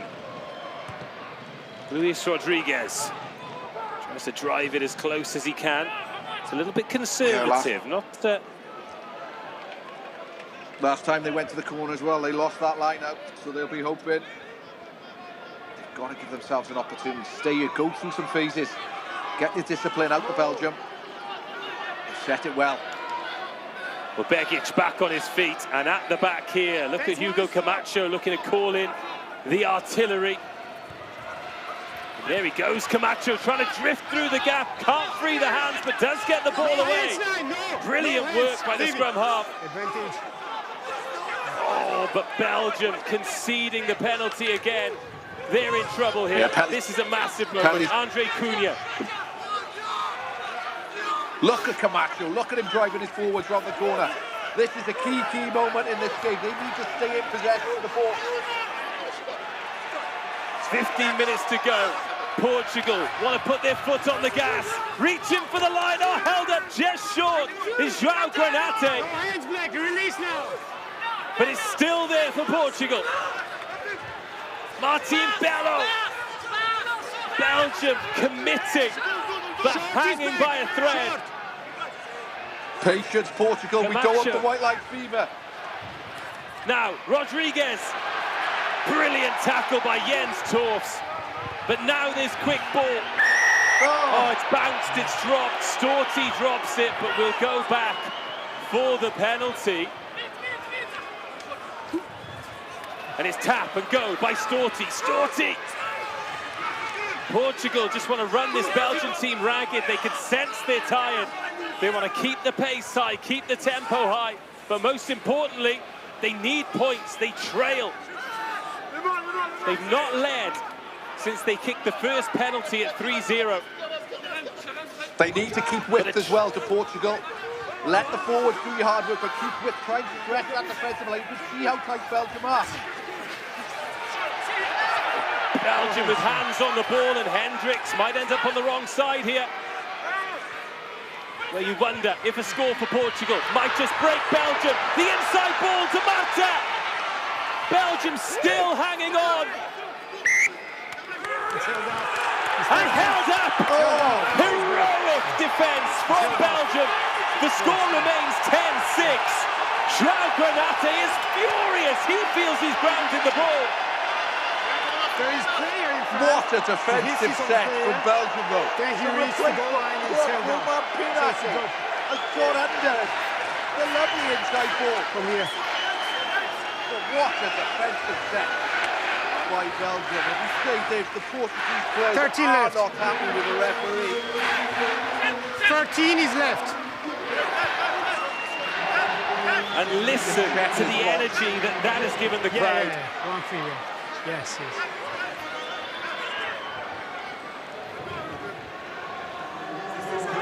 Okay, he needs up. He needs up. Okay. No surprise either Okay, we need that there's a Belgian player down and he'll be eking every second out because Time is off. We need that some. is a lung-busting effort from Belgium. They will feel like someone has dropped a match into their chest, but 13. what an effort. You're right, Dave. We touched on it at half-time, how important the benches would be. We know passion, enthusiasm, Wait, effort gets you so far. But once your body gives up, your body gives way, it gives way. And it's so important now, these replacements coming on the field for both teams. Understand their roles, they've got enough reps in their roles, in their positions they're coming on at in the training week. Because this is where your money's made, your last 10 minutes of a game. And a game of this magnitude that's so important. Well, Belgium haven't gone very deep with that restart. Oh, they turned it over again, though. Unbelievable work. The replacement open side, Bez. It's a great good decision, Berger.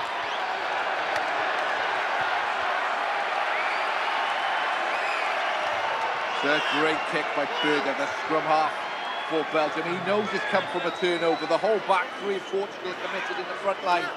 Attacker, he's attacking, he's seen the space, he's found the space. He really has been excellent so far in this game. Well, Jens Torfs is down, and huge credit to him for still being out there, because 5 or 6 minutes into this second half, he looked like he was done, but he's still out there. But how much longer for? What a game, 10-6. If you're just tuning in now and you're looking at this scoreboard and thinking, oh, 10-6, sounds like nothing's happened. The absolute opposite.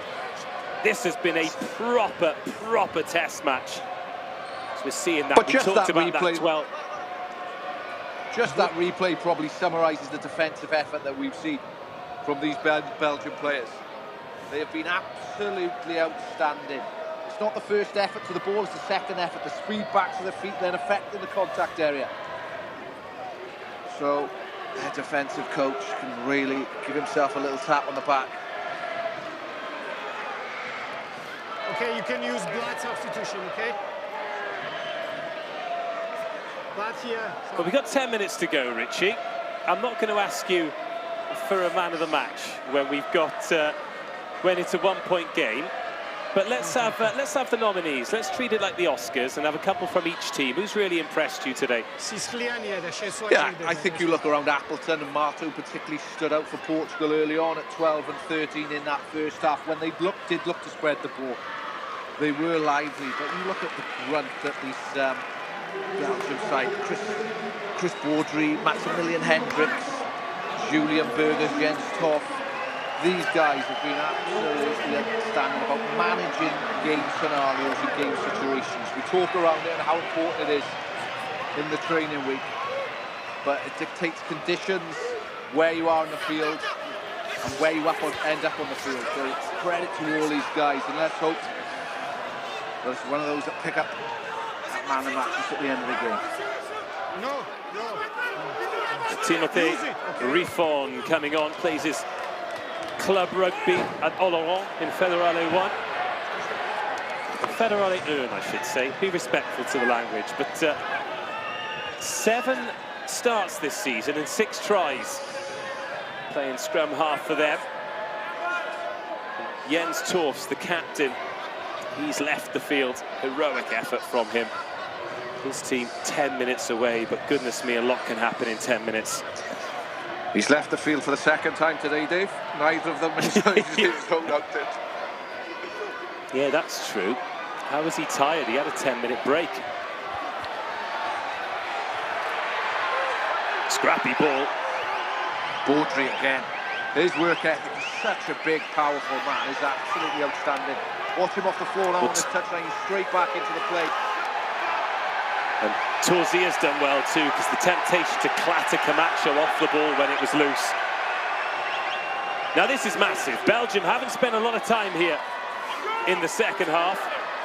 All the while, the clock keeps ticking. But if they can get a try here... They just need to hold the ball, get a nice early latch on you, so there's no separation. You can't try and take away that jackal threat, but take time out the clock. And each meter out of a meter. Sometimes it's harder not to score, not to give a penalty away in this scenario. The referee's done Belgium for going off their feet to the contact. 18 off feet. It's gone against Roman Pinte, the replacement of Trot.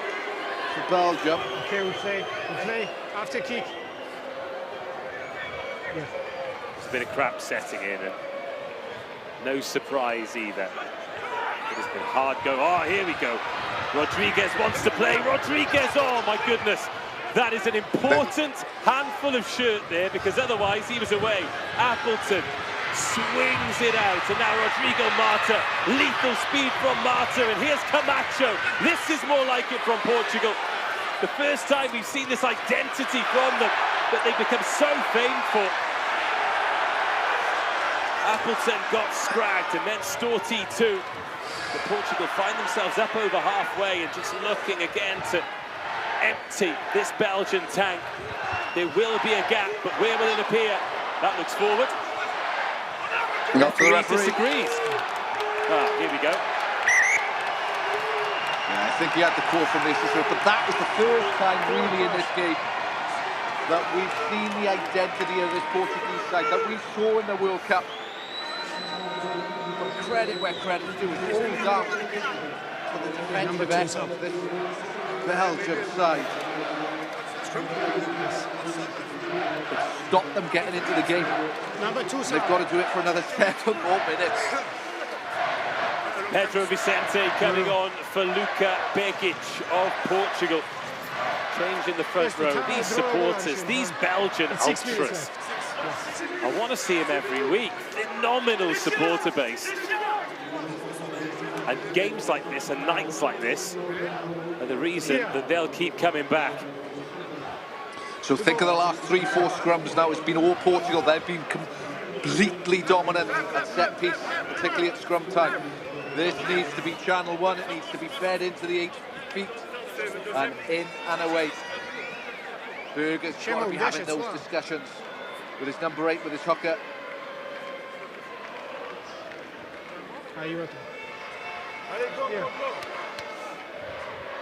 Well, the clock's still Let's off. go. Time is on. Let's go. Until now, Julian Berger still out there. You play. Charles Henry Bourgeot still on the field. He had a 10-minute sin bin. You can hear him pick him up on the ref like, energy. Crouch. As they just call it. Bind. Sit. Portugal are going to go after this, and they've got to. Play it away, don't wait. Well, at the blind side they go, and Berger is going to chase his own kick. It's going to be allowed to bounce too. Belgium, well, they're down to 14 because they've run out of substitutes. That's the reason they've got Lucas Racinfos on the flank. That's the reason they're calling other backs into the back row. They are running on empty here, but Portugal stuck behind their own line. Oh, Camacho is furious. Scrum. And look at Maximilian Hendricks still there in the engine room, revving up the crowd afterwards. Taken back, then out, it is scrum. But Berger, he's done well again there, just to get that ball into the backfield. If there's 4 minutes on the clock left and you're ahead on that clock, there is nowhere other you want to be wrong defending in the dead ball line of the opposition. Julian Berger, regardless of the results in this game with 5 minutes to go, has been outstanding tonight, hasn't he? Yeah, I don't want to give it away just yet, Dave, but yeah, the absolute standout on this field so far today. Look at this scrum, though. You've got Racine Foss and Florian Remoui in at flankers. What a heroic effort from everyone in black and red. Look at the squeeze coming on from Portugal. They've won the penalty. Of course they have. It's 8 forwards against 6 forwards in the scrum. Oh. It's just gone 10 metres. They've got to have clarity in the call now. Portugal. There's 4 minutes left on this clock. They've got to work their way up 60 metres upfield.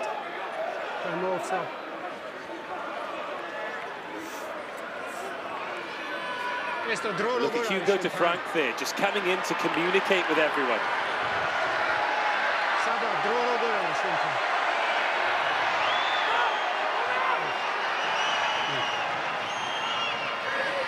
Wait.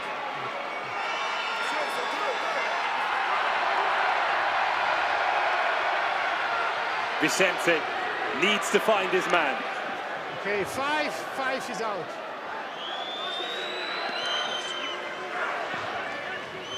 Well, our clock is still ticking, but the referee's jogging off, so he must have hit stop here. Sabah Abulashvili just wants to check in. The guys without the number. It's the last substitution. Okay. The guys with the injury without the number. So he's in, we can play. Yeah. Okay. No. He needs to go out. The guys without the number. Ah, okay. So Guillaume Mortier is being called out. And we're going to have to get the fingers and toes out here to see how many players Belgium are going to end this game with. Wait. There is no guy without the number. Sabah utkhari da arawin ara ari un numero da.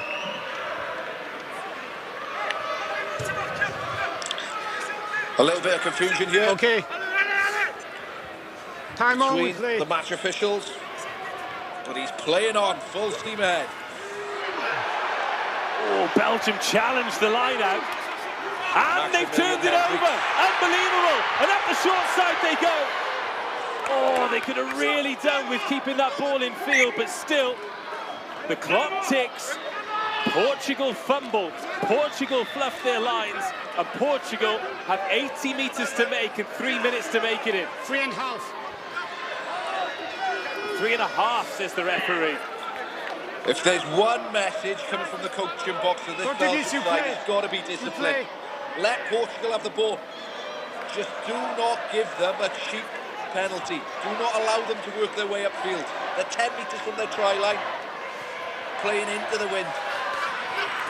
Oh, they've gone off the top there.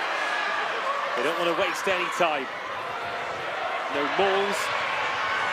No unnecessary stoppages as Rafael Storti puts the gas on. That ball's gone forward, and every Portuguese error is celebrated like a World Cup win by the Belgian players. You don't hear it very often at all, but we talk about clinical. We talk about sides being clinical. It's what we thought around in attack, but how good have Belgium been in defence? Connected, aggressive, hustling, aggressive at contact area. It's everything you want in a defence. And Portugal this evening have really struggled to manage it. Well, at this point, do Belgium believe? Do they dare believe? It'll be a line-out, not a scrum, which will probably be sweet relief.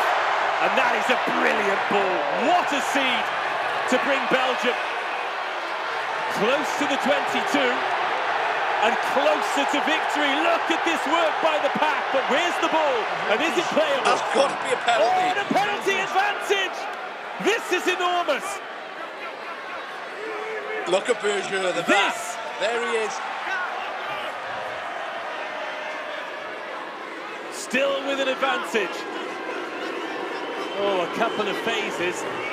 And then a penalty would be delightful for the Black Devils. You know you've got the penalty. Just try and buy 2 more seconds out of this clock. Try and play the advantage down. A little chip over the top, a chip to chase, wins it, bounce shots, touchdown. Go back to advantage. That would have killed it, but we go back to the penalty. The Belgian penalty. And Richie Rees, what's the decision? I love Berger, he's my new favourite player. He's my new world favourite player, Berger. Scrum half the goal. So what do you do now? Do you go to the corner? Yeah, I go to the corner, take your time, walk to the line out. Decision. Shot. Oh, they've gone for the shot. 40 seconds. Sticks. But the referee's just said 40 seconds. Yeah, so maybe It's that's half minute now. dictated the terms for the decision. Maybe the match clock is just out. But they've gone for the sticks. If that's right, then it is just 40 seconds remaining. Kick this ball on 39 seconds and just kick it as hard as you can, and this is game over. Well, while they're waiting for this to go down, Just no back. Richie Rees, I would like your Rugby Europe Championship man of the match for this evening. Yeah. Time is finished. Man of match You this have evening. 15 He's been seconds more. absolutely outstanding. Both sides of the ball. He's led his team. He's very much looked like the experienced campaigner he is at 33. He's been strong. He's been athletic. He's been sniping, but tactically he's managed the field very well. It's my new favourite player, Julien Berger. That's full time. A historic victory for Belgium. A deserved victory for Belgium. The stadium goes into raptures. The players embrace as they will remember this forever. Is this the beginning of a new era for Belgian rugby? Portugal, so many international rugby fans' second favourite team, but they have been outplayed, outclassed, outmuscled, and ultimately beaten by a brilliant Belgian team. A low-scoring game, just the one try, but so much drama, so many moments to remember. An unforgettable night for Belgian rugby. And the full-time score, Belgium 10, Portugal 6. And Richie Rees, over the years you think you've seen it all in rugby, and then something like this happens. Incredible. Yeah, credit to Belgium, and they've done what Fiji couldn't do in the World Cup, what Australia really couldn't do in it, is find a niche where they were really weak. Portugal, they did today. Contact area, they really went after them. They made the game scrappy. It's a game that Portugal don't want to play, don't play regularly, and probably haven't trained to play. But this Belgium side, credit where it's credit is due. They were absolutely outstanding today, and this crowd had something to do with it, most definitely. Got behind their back from the warm-up. Just listening to them in the warm-up, they haven't sat down all game. They've been on their seats, and they are fully deserved this victory. Great victory for Belgium. Whether you're a coach, a player, a supporter, I think all you ever want from your team is character. And we've seen that in abundance tonight from Belgium, haven't we? 3 yellow cards, got injuries, the captain was sent to the sin bin and should never have been sent to the sin bin. At the end of the game, you've got an outside centre, an outside back on the flanks, you're getting out-muscled in the scrum, but you find a way. And even if they'd ended up coming second this evening, I think they'd have learnt a lot from this performance and really built. This is a special night for this group. Yeah, you talk about character there, Dave, and I think it's absolutely spot on. Character and effort. And if there's 2 words to sum this game up for Belgium tonight, it's that. It's character. I mean, just see how much it means to them. The big guy, Baudry, in the second row, he is more than happy. He was outstanding today, but look at them. The whole squad on the field, the coaching set up, the staff, even the fans trying to get on the field. So happy. And physicality, character, effort, and edge. The man of the match, that man at the bottom is Julien Berger, 33-year-old. He's seen it all. He's been through the tough times, but this, I'm sure, for Belgium will be right up there for him individually and collectively. Well, tell us about him then, because you talked about him a lot. Of course, as an international scrum half yourself, you know what you're looking for. What did you really enjoy about his performance tonight? What do you think he brought to this group?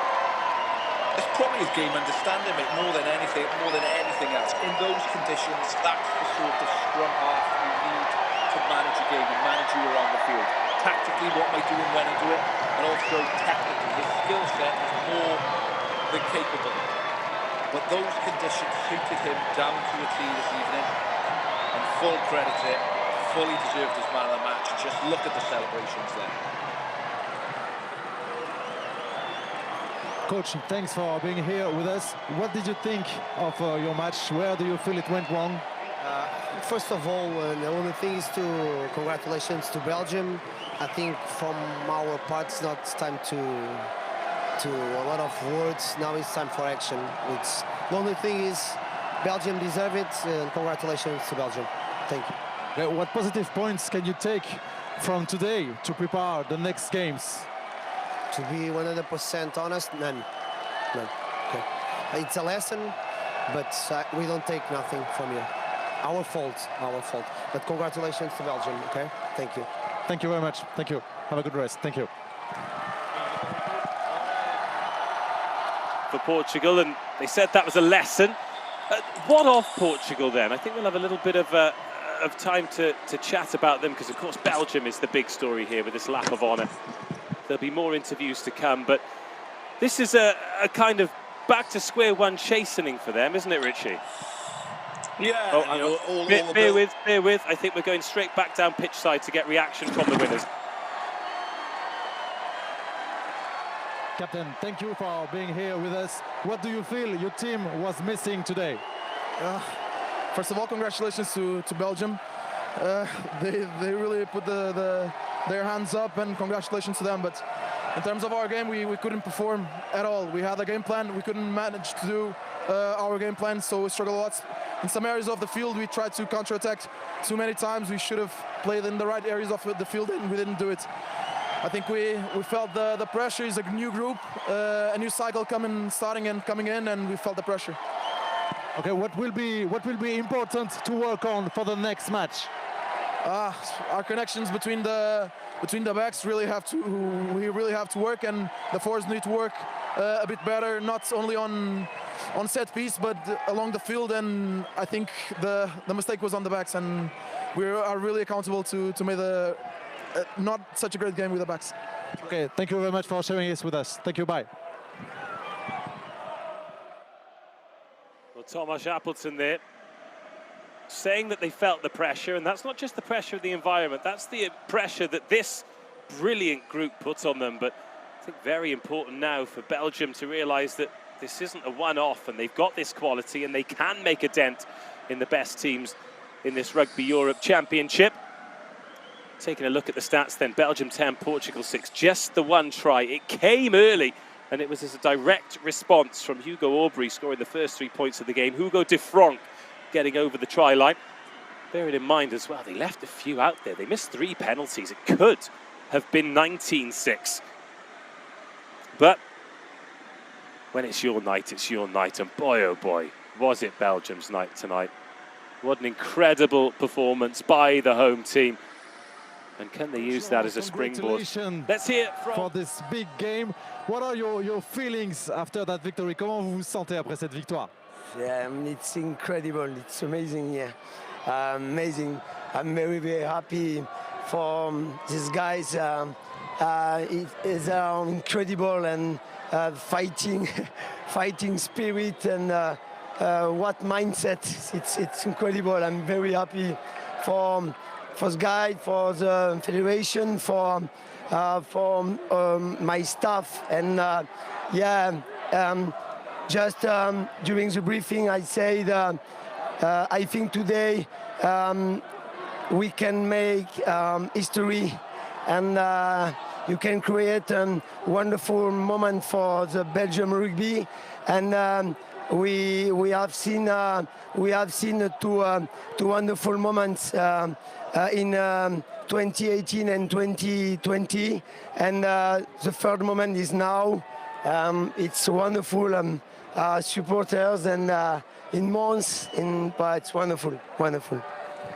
You have said everything. Thank you again. Congratulations now. Go have party with your team. Fantastic to see the unbridled joy of a coach after a victory like that. And I'll tell you what, his English was a lot better than it was before the game, and no surprise either. So that's a reminder of the score, and of course a victory for Spain against Netherlands earlier as well. 2 one-score games to kick this tournament off, and we're hoping to hear from the man of the match. In fact, he's down there now. Let's hear what he has to say. Congratulations, Captain. What a big game, great game today. What were the keys of your success? Thank you very much. We just wanted to give them a good fight for the game. We gave it everything we had, and we wanted to show what Belgium is made of, what we can do, and I think today we showed it. And the crowd, this public, the fans, you can tell something about them? It's amazing. It's amazing to have all those fans here tonight. They pushed us so much during the game. It's just exceptional. Okay, you can have party, but we can think about the next game. What will be important to prepare, to work on? Yeah, next game we go to Romania. Romania is a solid side. We just need to keep the dynamics going. Need to keep practicing our game, because yeah, we won this one game, but we want to go. We want to aim higher. So we want to keep structuring our game and all the structure of Belgian rugby. Okay. Thank you very much, Captain. Enjoy your night and have a good rest. Thank you. Congratulations again. Bye. That was Jens Toft, not Julian Berger. The second time there's been a case of mistaken identity around the Belgian captain this evening. But now it is time to talk to the man of the match. Here is Julian Berger.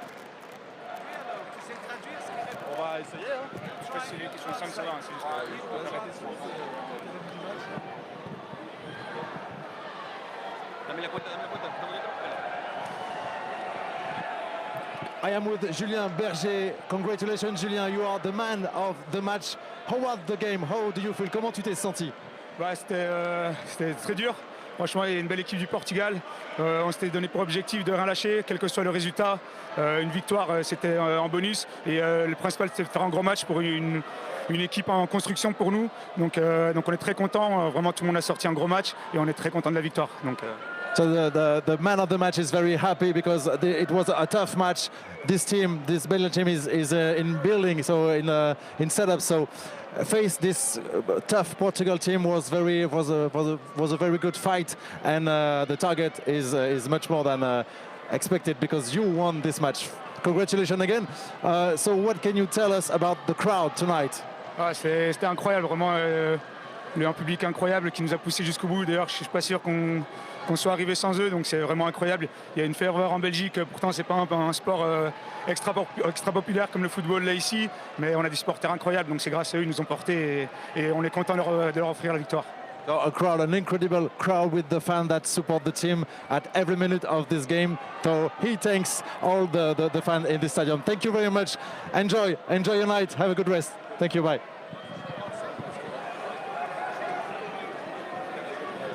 Going back to that first interview, Richie, the unbridled joy of the coach, then the captain speaking about backing it up, and then the player of the match just complimenting the rest of his team. This Belgian group seems like a group and a team and an organisation that's moving in the right direction. Yeah, exactly that. I'm just making some notes now as the boys were talking. I think they talked around cycles, drawing a line in the sand.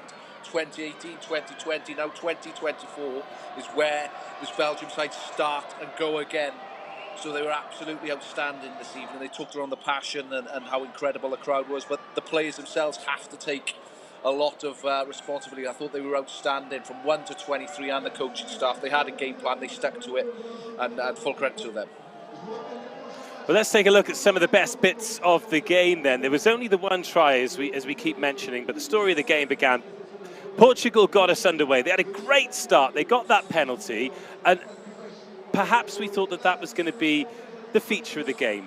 Portugal controlling it and then able to cut loose. But Belgium just took control. And 10-6, would it be fair to say perhaps a little bit flattering for Portugal, Richie? Yeah, they had their opportunities, but they were too wasteful. Any line break and any attacking opportunity, they were too wasteful with the possession they had, whether that would be a set piece or in phase. And they just need to build phases in opposition's 22. And unfortunately for Portugal tonight, they just didn't do that. And full credit to Belgium for stopping it. About an hour in, there was a defensive set from Belgium, wasn't there? And I know a game is won whistle to whistle over 80 minutes, but that was absolutely astonishing, wasn't it? Really had to dig in. Yeah, I think we pointed it out at the time. It was such a big set, and Portugal had all the ascendancy, all the momentum at that moment in time. But they kept going to Belgium, kept going, particularly around their tight five. The work rate their tight five got through. Maximilian Jadot, Maximilian Hendricks, Alexis Koufoulou, they were all unbelievable defensively. And that is what this game was won on, their defence and the work of the man of the match. Their scrum half, my new favourite player, Julien Berger. I'm going to get you a Belgium jersey with his name on next Christmas, Richie. You'll have to let me know what size you are.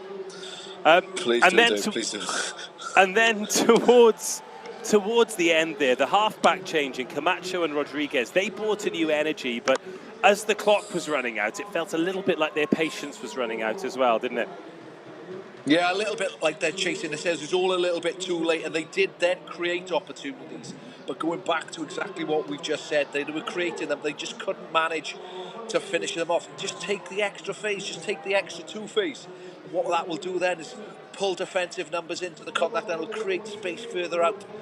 But they just didn't manage to do it, Portugal, tonight. We saw their attacking intent in the World Cup. They're up to 13 in the world, but we didn't see that version of Portugal this evening, unfortunately for them. But fortunate enough for Belgium, they stopped them playing the game that they wanted to play, and Belgium come away with a victory. And we've talked about it a few times tonight because the crowd have been so loud. I mean, with Cardiff at the Arms Park over the last couple of months, you've had some amazing nights. It's been a full house, and it makes a difference, not just for the players on the pitch and you coaches, but also in terms of the fans and their enjoyment, whether they're in the stadium or watching at home on television or on the move. It's absolutely huge to see bums on seats, and then when the team can respond and put on a performance like that, that's why they keep coming back. That's like this is special, aren't they? Yeah, and I think the fact that they won this Belgium this evening is going to be a huge thing for Belgium rugby moving forward. You can just see the visuals we're seeing here on the shot of the crowd, and what that does for your players, it drives them emotionally on field. You try and compare whatever sport in the world you're playing, volleyball, snooker, pool, tenpin, bowling. If there's somebody watching and supporting you, it just raises your levels, physically and mentally. If you made that noise at the snooker, somebody would have a word with you. Those are the two results we've had. Netherlands 18, Spain 20, Belgium 10, Portugal 6. Tomorrow, tune in for Germany versus Georgia and Poland versus Romania. Both available for free on rugbyeurope.tv, as are all of the games in the men's and women's Rugby Europe Championship. We'll be back with a full schedule next weekend as well. Great games. Romania v Belgium, Portugal v Poland, Spain v Germany, Georgia versus Spain. It is quality all around in this tournament, and if this is the first one you've watched, then great to have you on board. Richie Rees, loved having your company, and loved having your company wherever you've been watching too. Tonight belongs to brilliant Belgium. Have a great week.